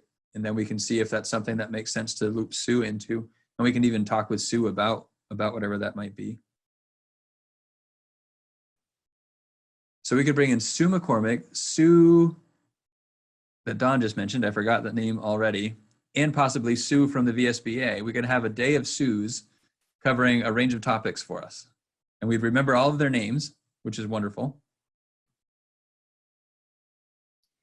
I think Sarah's right. If we could mimic what the start of the school year will look like, including, food and distancing and all that, I think that would be, we got to practice what you're going to do, right? Or sort of thing. So, and to lay that out, because hopefully by then we would know more about that, what that's going to look like. We could also possibly bring in someone from NESDEC if that felt applicable for the facilities conversation, depending on what level of work they've completed by then. And I can work with Kevin and the facilities group around what that might look like and what might make sense there. So that's starting to feel like, if I partner with Kevin around how can we allocate some time around the facilities piece and what resources we bring in to support that, maybe that makes some sense. Partner with Krista around the community engagement component. And there's going to be opportunities for the three of us to be talking about this together between now and then. And we can try to make sure that an agenda flows well, given the relationship between the two. And then maybe Sue for policy governance. That starts to feel like things are coming into place and we can bring in resources to support that work. Is that all sounding okay to folks? Sarah?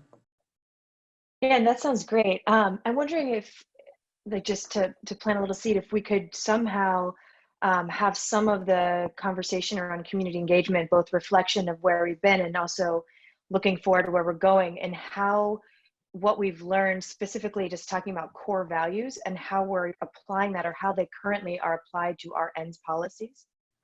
And I know that that's like probably a really huge conversation, but yeah, just an idea.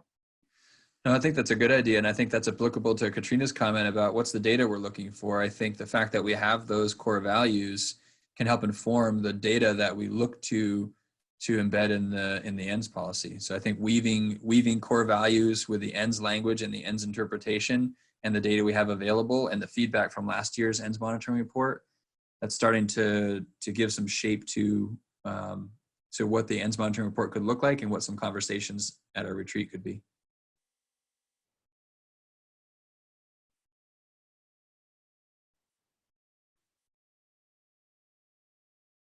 Kevin. I don't expect anything to become of this, but the whole finances was sort of brought up, but there's this bigger issue of taxpayer mood, along with the challenge of facilities. It's a very complex issue, and it probably can't be solved even in a one-day retreat, regardless of gathering a semblance of information, but it's going to become very complex for the next voting or budget cycle. Yeah, and I think even a conversation to deepen our understanding or thinking around that idea is really valuable, because that's the mood is what's going to show up at the polls, right? For whenever and whatever they're being asked to vote on. So that pulse in the community, I think, is really critical and ties together a lot of the conversations that are going to be surfacing at our retreat. And what's happening regionally versus what's happening statewide, and what's the relationship there, and potentially nationally. I think they all impact that. That's a great topic.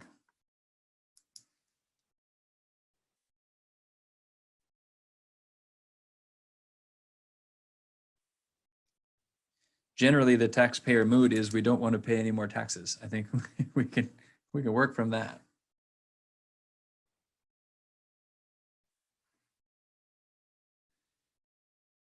Well, and I think that now these are several hours and all-day events. Do we want to come back to, Annie, you mentioned a concern about the date. Do we want to revisit that, or let something surface in a doodle poll? Maybe we can include a Saturday date in the doodle poll in that same window of time and see if that's what more people prefer. If we're getting back to date, I am wondering if an earlier date than is traditional would be appropriate, just given the very unusual fiscal year into which we are entering. And not that we need to, I don't want to derail the regular scheduling of the typical retreat time, but I don't know, I think that when you talk about voter sentiment, there's a number of towns going to vote today and very soon, and people talk about, well, you know, it is kind of crazy that we shut down the schools in the sequence and voted budgets, and just the way that all of that was interlocked with the various COVID stages at the beginning is pretty crazy. And how some districts are kind of voting in this different feeling time. But in our case, we've got this budget voted on, and it's something I just think that our board should kind of talk about what that means and to our community. And I think I look at it as an opportunity in a lot of ways. That we know we are our community's approval for that money, but we also know that they're watching closely how we're spending it if it's going to be potentially really different. And so maybe even meeting sooner than a couple months into the new fiscal year would be something we'd consider. Yeah, I think that's absolutely worth considering. I think the trick with it is the later the summer the retreat, the more information we're going to have to inform the conversation. Only then it's later in the game and harder to plan long, for the more immediate need. Yeah, it's some of it's about what do we want to accomplish at the end of the retreat, and is that better done early with less information or later with more information potentially?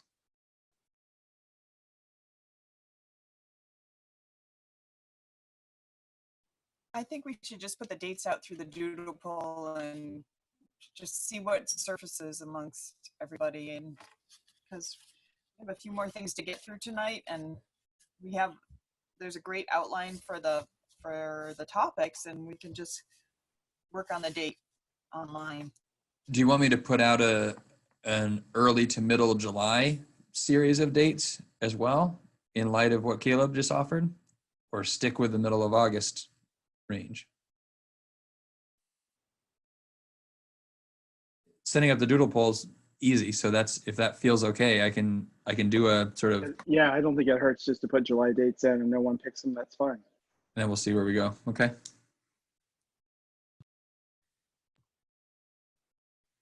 And it'll be important to note, I guess, what I may actually ask Jennifer to do is give you all some time to think about it. And the first question might be, do you want to retreat in early to middle July or early to middle August? And then with that information, we'll send a doodle poll. Because if I send a doodle poll that has a few dates in early to middle July and a few dates in early to middle August, and it's possible that I get inconclusive information about when people actually want to meet. So I want to make sure that I'm getting something more conclusive. So Could we get late June as an option as well? Is that too crazy?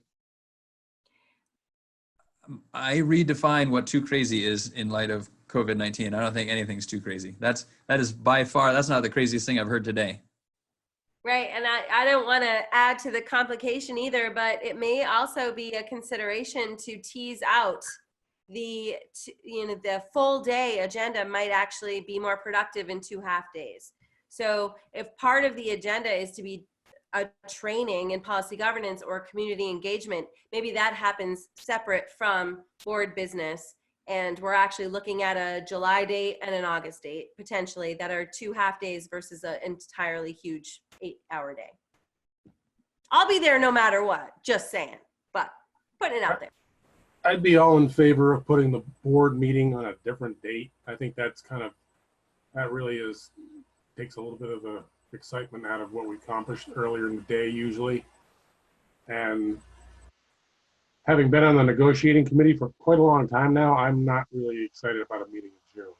I could use a break, so.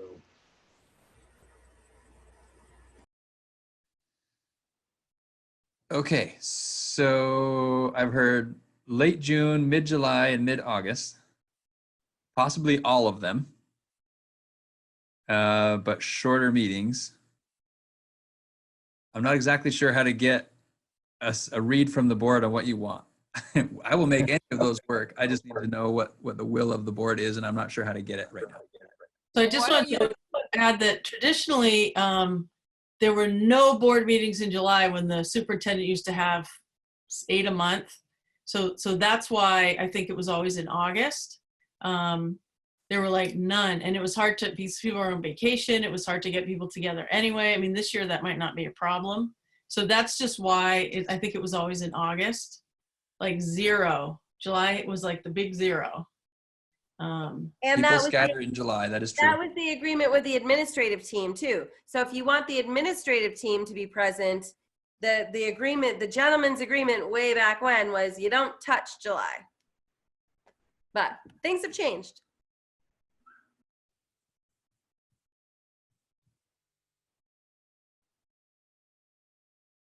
So how about this? Maybe we'll do some thumbs on some concepts, and that'll point me in a direction that'll be helpful. Who would like 3 shorter meetings spread out between June, July, and August? Thumbs up on that idea.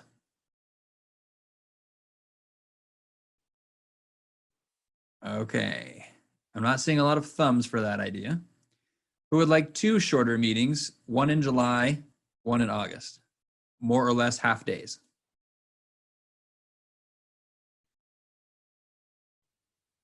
Okay. A little warmer on that one. Who would like 1 day, like we have done it historically, in middle of August? All right. Can I put a suggestion for 2 meetings in August? Okay, so far the 2 meeting idea I got the warmest reaction to, although nothing's burning me up yet, but that was the warmest reaction so far, was 2 meetings. So can I put in a suggestion for 2 meetings in August? So let's check these 2 ideas. 1 meeting in July, 1 meeting in August. And the other option will be 2 meetings in August. So let's check thumbs on 1 meeting in July, 1 meeting in August. I'm seeing 2 up and 4 sideways. How about 2 meetings in August? Ooh, a thumbs down, but a lot more thumbs up. Krista, could you live with it? You have a thumbs down right now, which would indicate that you can't live with it. Let's talk it through. I could live with it. I think I like the idea of spreading things out a little bit more. And then also, you didn't ask me this, but since I've unmuted, I'm going to just also say that in general, I think I like the idea. I feel like we are always really pressed and really go long with topics that, like a budget topic, needs a lot of time. So I do like the idea of maybe having to separating that out. If it ends up both being in August, it's not a deal breaker for me, but I am going to be away for one of the weeks in August. Okay, so maybe 2 in August, and we try to give some time in between, and then it's obviously the challenge of working around schedules when people are available or not. Okay. I was primarily just thinking, you know, do the retreat one day and then do a regular board meeting some other night. Okay.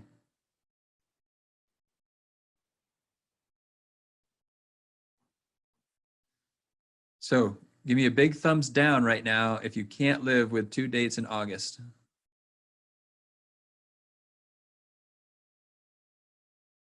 Okay, we'll work to find the dates now and strategize, as Krista said, about what goes in which one of those dates to try and, yeah, trying to shorten the day and then have the heavy topics all on the same day would be tricky. Okay. Okay. I have what I need. All right, we'll get moving along. We have update and negotiations, but we're going to sort of get that later, so I'm going to just keep moving along past that one. Update from the Community Engagement Committee. Krista, you have a little something to say? Sure, you can see our minutes there. We're meeting tomorrow evening. I guess the 2 big highlights that we're talking about right now are talking about Patrick sharing a kind of district-wide end of the year update, wrap up, thin engagement, sort of here's what we've learned, here's what we know moving forward. And then the other thing that we are talking about is bringing together people other than just school board members. So town leaders, whether they're officially elected or not, to be part of the bigger conversations of the challenges that our schools are facing that also are probably similar to challenges being faced in our communities in a lot of ways. So beginning stages of those conversations. So I don't think I'll add much more detail until after our meeting tomorrow. But Patrick, I don't know if you wanted to share with this full group any progress on the first piece.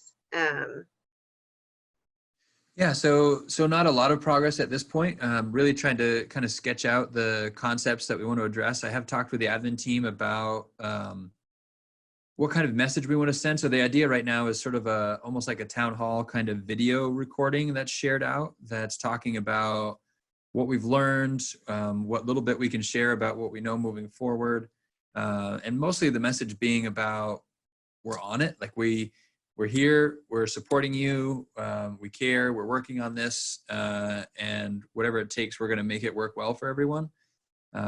And wanting to balance that messaging with hearing multiple voices from leadership in MAUSD. So building principals, other central office leaders, so more than my voice in the video. The idea right now is something like a fairly staged Zoom call like this, where we hit record and various people get a chance to speak and their face seen and voices heard as we help reassure people that we're working on this and we're doing everything we can to make the most of the situation. So that's the gist of it at this point. Can I just add one thing to that? That I think the group was talking about as well, is that it's okay to have uncertainty around what's next, and just share that with folks as well, that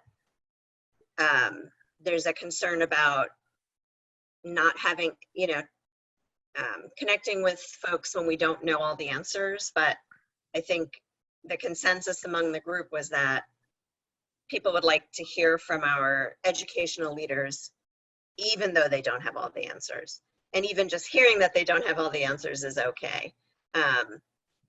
That there's a really important role that our educational leaders play in the community. And the more contact we as a community can have with those leaders, I think the better people feel,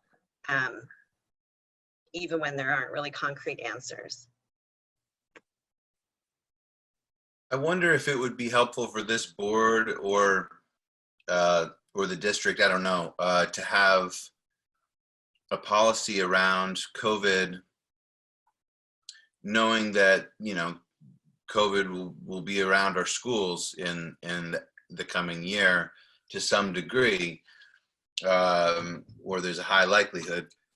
And just though we don't know exactly what's going to happen, I think it's a case for having a clearly articulated policy that kind of builds on what's already happened might be helpful, and might be really a stabilizing kind of local policy that's just sort of known ahead of time. Here's what happens if, just sort of COVID protocols, I suppose. And it seems that with our community engagement, if we were going to have some sort of board response to COVID or district response, this would probably be a good time to do that, and to maybe even talk about an idea like that at this type of thin engagement you're talking about. And I don't know, that's too specific or on the nose, but. Katrina, I saw your hand for a minute, and that was. Yeah, I wonder, I was first thinking about Krista, and then a little bit of what Caleb just said. Is it a district leadership outreach, or is it a board outreach? Like would the taxpayers and the community feel that sense of relief to know people are watching out for them from their peer group, you as stakeholders that they elected to the board, versus the employees of us? I'm just wondering, where is that balance? And maybe it's a collaborative, as I think Caleb was just starting to get to. Well, I think people like to hear from what they consider to be experts, and maybe we could help with that.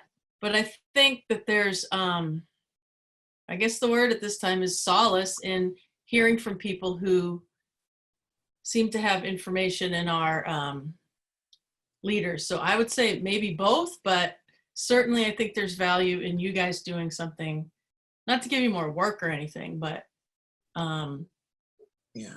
Well, concentrating it is not a bad thing. Right, and I wasn't trying to usurp any work, believe me. I was more thinking about where's the actual, where are we missing? Because we as ed leaders, as principals, as district leaders, as teachers are outreaching like crazy. We're still missing a component of people. Might we reach some of those folks through your avenues? I'm not sure.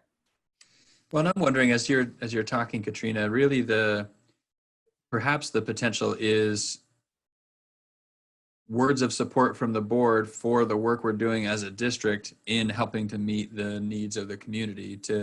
And I think that helps keep the means and ends and relationship piece clear as well, to not offer, to not further muddy the waters that are somewhat muddy already in terms of everyone's understanding about how policy governance works and who does what. But the idea that we're having these conversations, we are working together in support of our community from an educational perspective, yes, but well beyond education. And that we're supporting one another through this as we work to support our community probably is a message that we want to convey. I think it would be a really valuable affirmation from the board. I think it's really well said. And that's kind of what I had in mind. It's sort of more like describing what you've done or what has been done is giving a reassurance that this is going to happen again in the future, because there is a lot of uncertainty. And I think the fact that our district is deploying our school budget in new and flexible and imaginative and necessary ways is something that people, anyway, I want to have the opportunity to sort of formalize support for that, for sure, going into this year.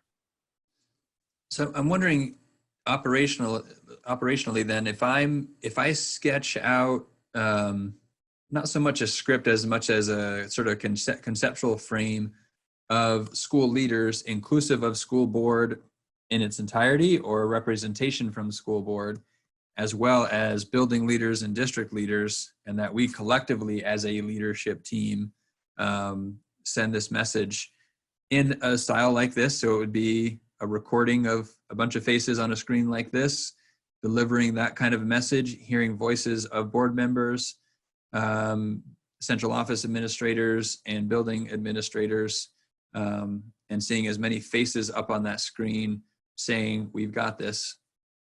Does that feel like that's a good way to go?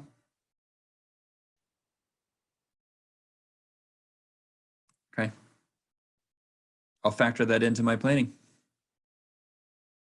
And so I'll sketch that out, and maybe I can work with the Community Engagement Committee as that sketch gets a little bit clearer as a sounding board to the messaging that we're looking for, since the idea originated there. Does that feel appropriate, Krista? Okay. Great. That'll be in the next couple of weeks. We try to put that together and have that ready to go for the end of the year. The end of the year, I'll soon know closer than it was when we started this idea.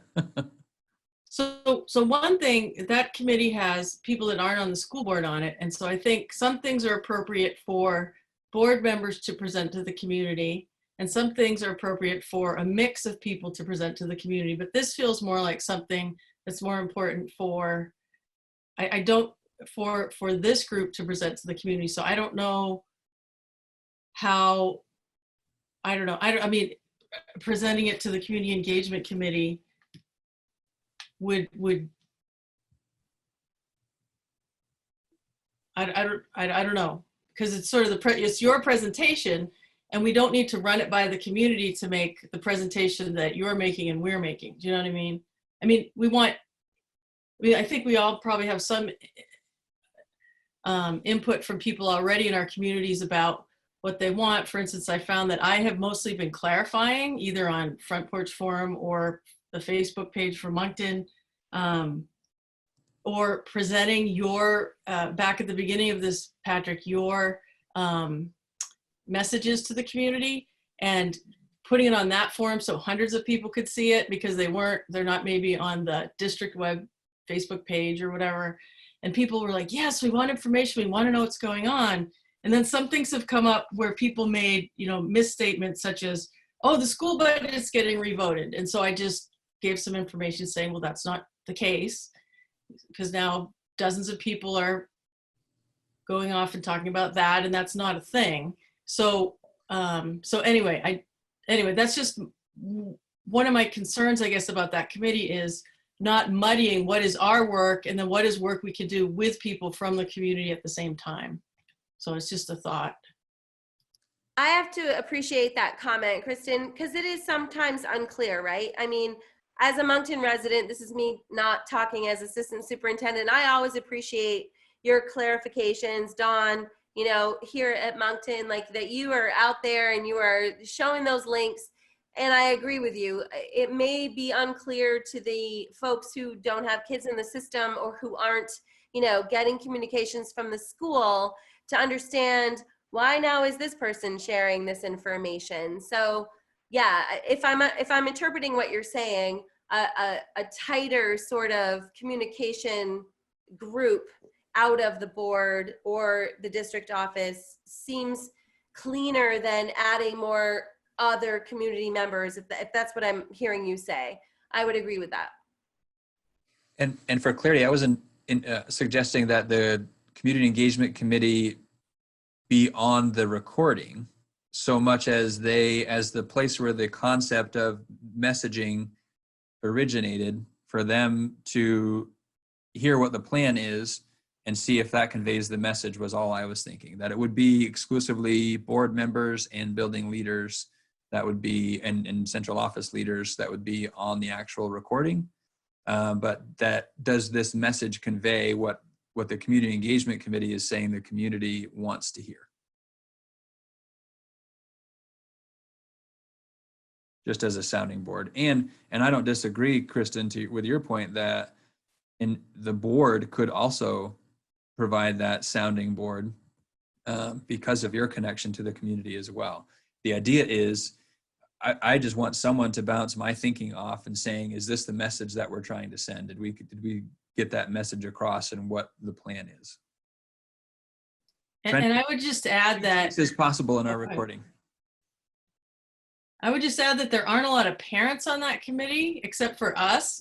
So bringing, parents into it and finding out what they want to hear. I think there is a time when it's more valuable to hear that constituency than even other people who don't have kids in the school. And this might be a time where that's the voices that I want to hear, because those are the people sort of suffering through this, if you will, and not people who are not connected to students at this time. Just my opinion, but for what it's worth.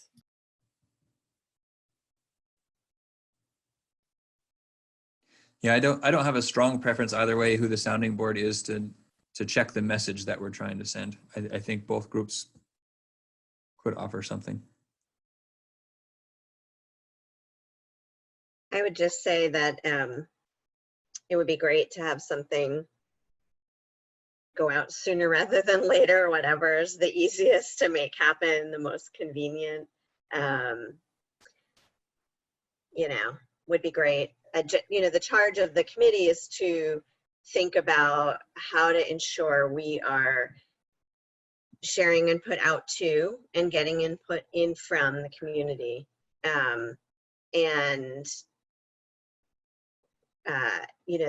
That doesn't mean that group is not in charge of the messaging. It's just more planning for or thinking of ideas that would help ensure those things happen. And we have a representative of board members on the committee and community members. And I think everybody's voice, regardless of what role you sit on, is valuable.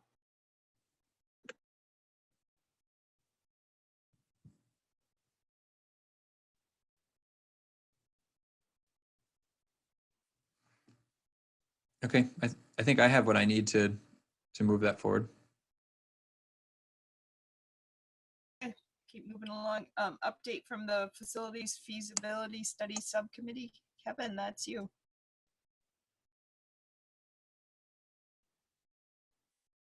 I'll unmute. So we had our first meeting earlier this month, and it was primarily organizational, and we did also have Patrick bring us up to speed.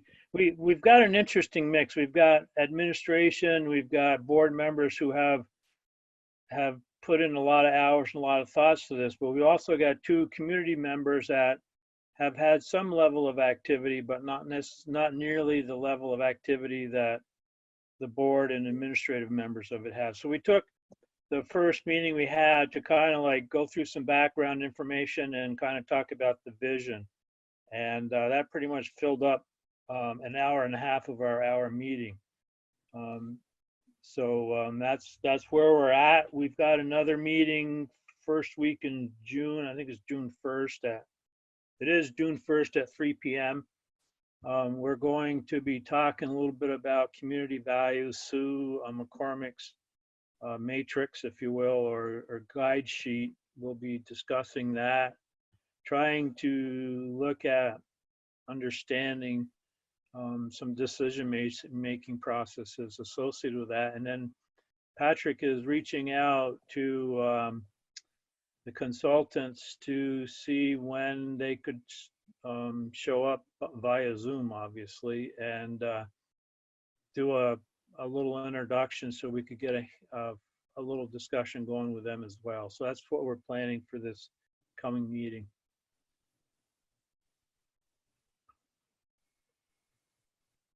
That's it. Great, thanks, Kevin. Kevin, you want to take the legislative update too? You have anything else to add? Okay, I did send out some highlights, and I hurriedly sent them out because as the days were going by in that week, things were radically changing, and it was like not even last week's news, it was last month's news. There's a couple things. So there was some description of legislative activity or inactivity, but there's a couple things, particularly with the board itself, that are worth highlighting. One is we're starting to go through a process of soliciting resolutions from the various board members, if you will.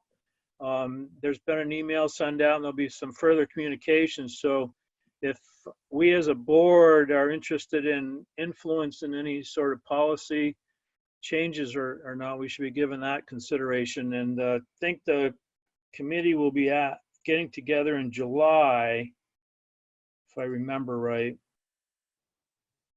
to start reviewing submissions to the resolutions. The other thing of note is there's been a communications committee formed, and there's two activities, I guess you could say, that they're sort of charged with. One is, and it doesn't affect the Addison region, but there's been a lot of realignment of regions throughout the state. So there's also accompanied realignment of reps to get things going and getting seats filled and sorted out and terms sorted out and all that sort of stuff. So there's been some interest in making sure that we know who is interested in re-upping for re-election and where the empty spots are and where the conflicts are. Also, there is, and VSBA is very sensitive to some comments and some actions of some members regarding Act 46. The VSBA did take a stand late in the game during the legislative process when they were deciding, I think it was last fall or whenever it was, trying to decide whether to allow districts to remain in court or if the legislature would, and they ultimately chose to say, no, it's time to go and move forward with the forced merges of the districts that didn't voluntarily merge. And that has caused a certain amount of sensitivity, I guess you could say, within the VSBA. There's a couple districts that have dropped out as members. And so this communications subcommittee is working on developing surveys, developing input from board members, and actually boards and period, boards whether members or not, to understand what is the perceived value of the VSBA and what people are using for services and what services, if possible, or there might be that they aren't providing or aren't utilizing that different boards, local boards, might be interested in using or would like to see developed. So those are the types of, those are two activities that are of significance, if you will, as far as board operations are concerned. I somehow ended up on the communications subcommittee, so, but anyway, so I think that's enough for the VSBA activity, unless anybody's got any questions from the highlights.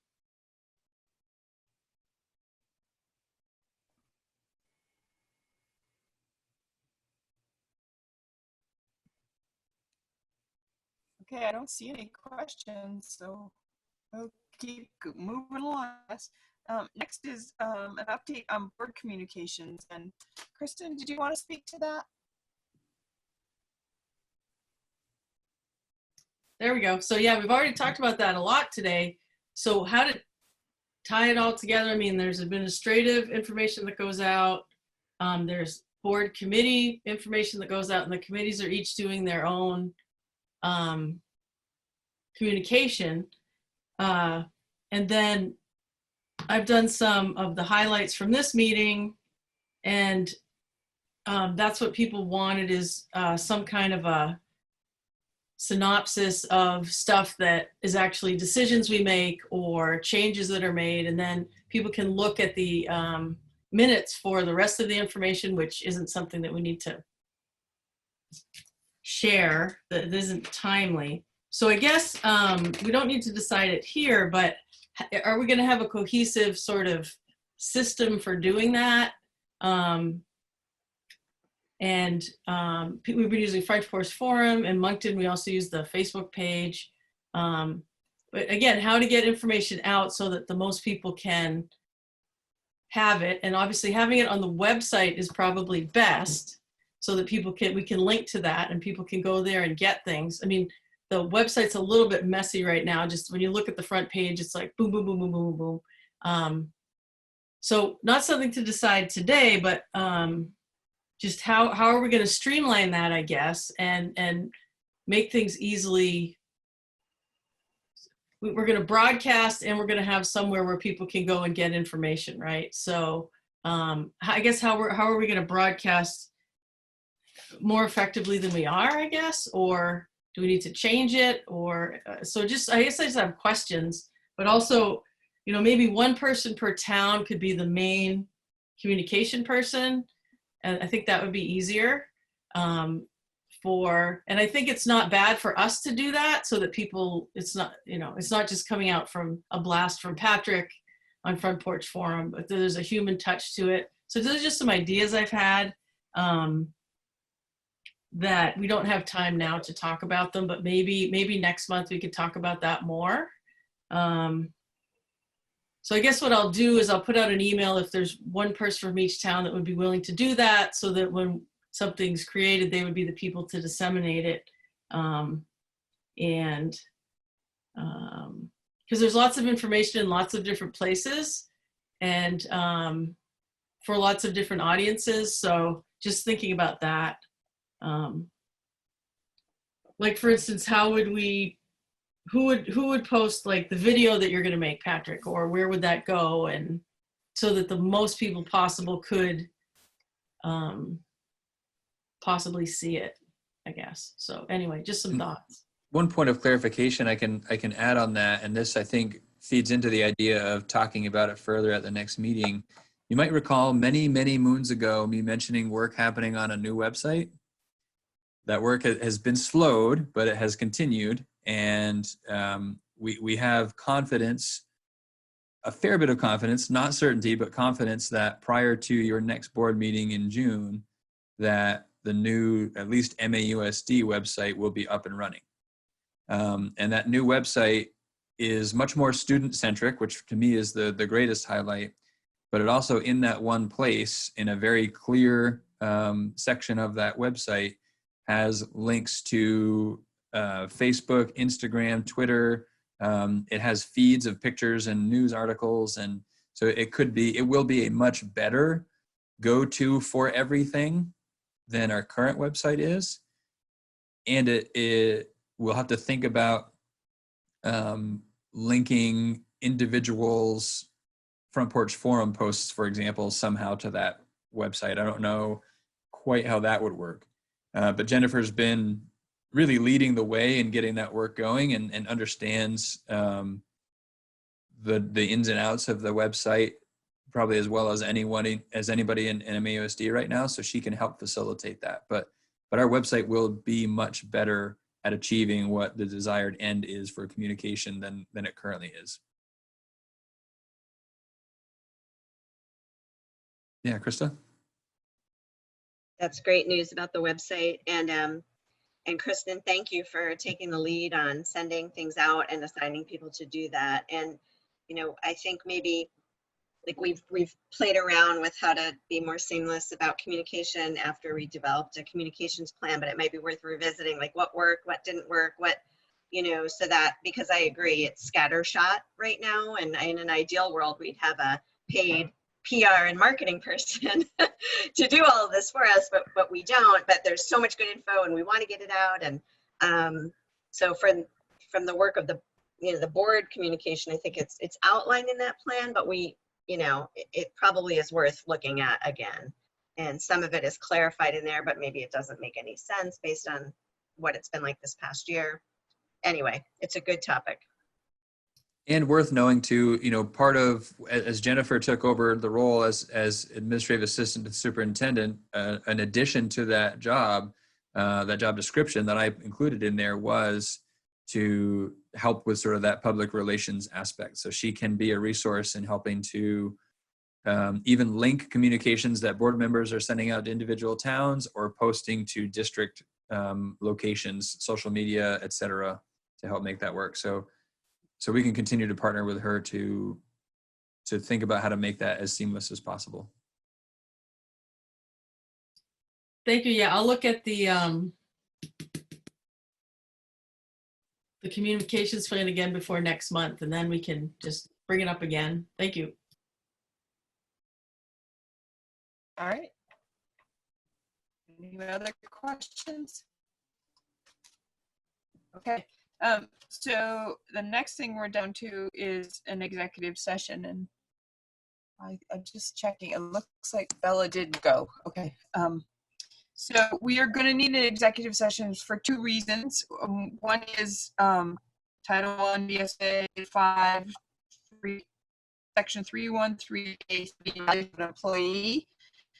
And the other one is Title I BSA 5, 313A1B, labor relations agreements with employees. The first one, don't need to determine premature knowledge because it's the evaluation of an employee. But the second one, we do need to determine that talking about it in public session would put the district at an advantage. It's my thought that since the contracts, specifically the labor agreements with both the support staff and the professional staff, have not been ratified. So according to our ground rules that we established in the beginning, we agreed that we wouldn't speak about the agreements until they were ratified, and then they would become a public document. So talking about them in specifics, as we're about to do, would put the district at an advantage. So we need to determine that first, and then we can move to go into executive session to discuss the two items. We'll also be inviting Patrick and Katrina into those, and then they'll leave at after the labor relations agreement, and then we will come out of it and come back to this meeting and have our board statement and ratify the contracts and finish the meeting. So is there someone who is willing to make a motion that having a discussion about labor relation agreements with employees in public session would put the district at a significant disadvantage? Steve, so moved. Okay, is there a second? Second. Sarah McLean. All right, all those in agreement that discussing labor relation agreements in public session would put the district at a disadvantage, please say aye, or give me a thumbs. Aye. Aye. Okay, all right, knowing that, I need a motion to, yes. I'm sorry, who made the motion and who seconded? Steve and Kristen. Thanks. And Chris, while I have you there, if you want to go with that after, you know, when we go into executive session, I can just finish up the minutes. You sure? You sure? That's fine. All right, I'll share it with you right now, and you can share it with Jen when you're done. Okay. All right. All right. Yeah. Thank you. A motion to you too. at 8:39 and invite Patrick and Katrina to join us to discuss Title I VSA 5313A3 evaluation of an employee and Title I VSA 5313A1B labor relation agreements with employees.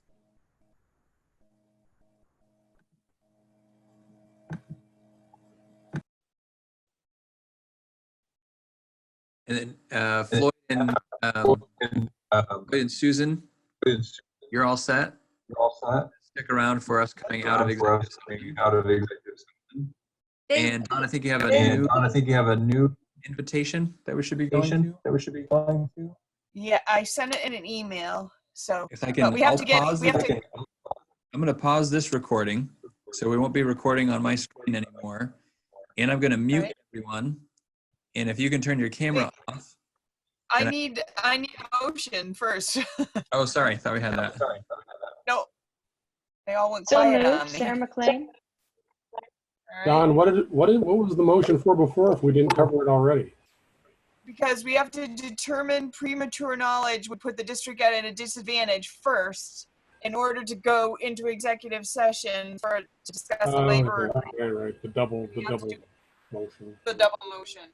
So this is I to take us second. into executive session. Andrew. Yeah. Andrew. Yeah. All right, Andrew second at 8:40. All right, all those in favor, please say aye. Aye. Aye. Aye. Aye. Okay, now Patrick, you're gonna pause this one. Is that So I'm right? going to pause the recording on this Zoom, and I'm going to mute everyone. But it probably makes sense for everyone to also turn their camera off on this Zoom.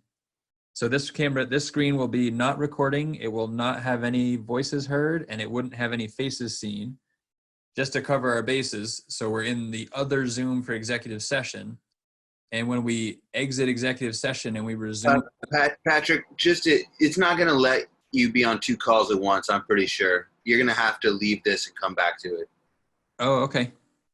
So the link should still be active then. So I guess we can end this call, and then I'll start it back up when we leave. Well, I'll need to know, Don, I guess you could text me, because I won't be in executive session till the end. You can text me when you're out of executive session, and I can start this link again for everyone.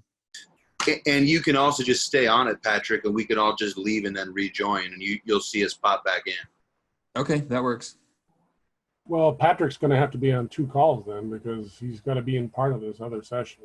Oh, right. Sorry. Yeah, that's true. All right, so I'll just end this, and then we know this one's going to be over, and then I can start it up again, and we'll record when you come out of executive session. All right, so I'll go ahead and end this one. All right, we are recording. We can start at 9:54.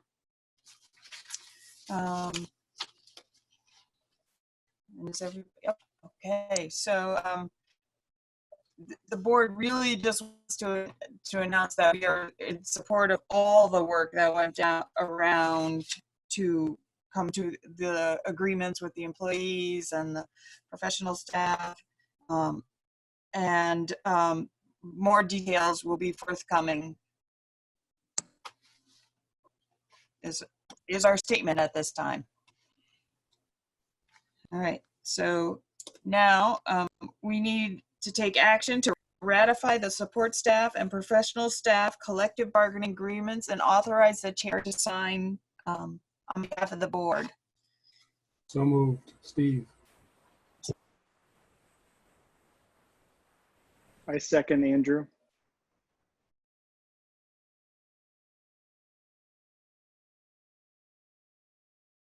Any discussion?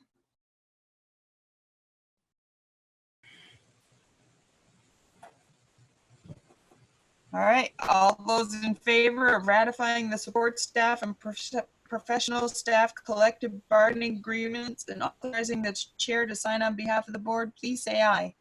Aye.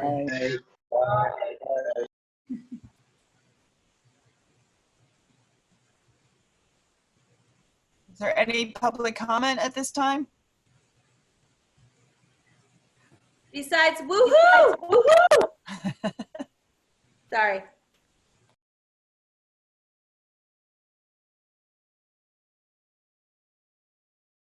Can I make a motion to evaluation tonight?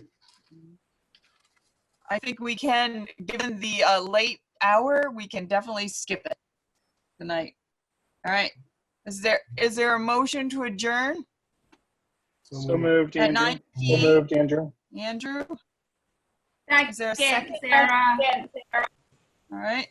All those in favor of adjourning at 9:58, please say aye. Aye. Good night, Thank you. Thank you, Get in before 10 o'clock. All right. All right. Okay. Thanks, everybody.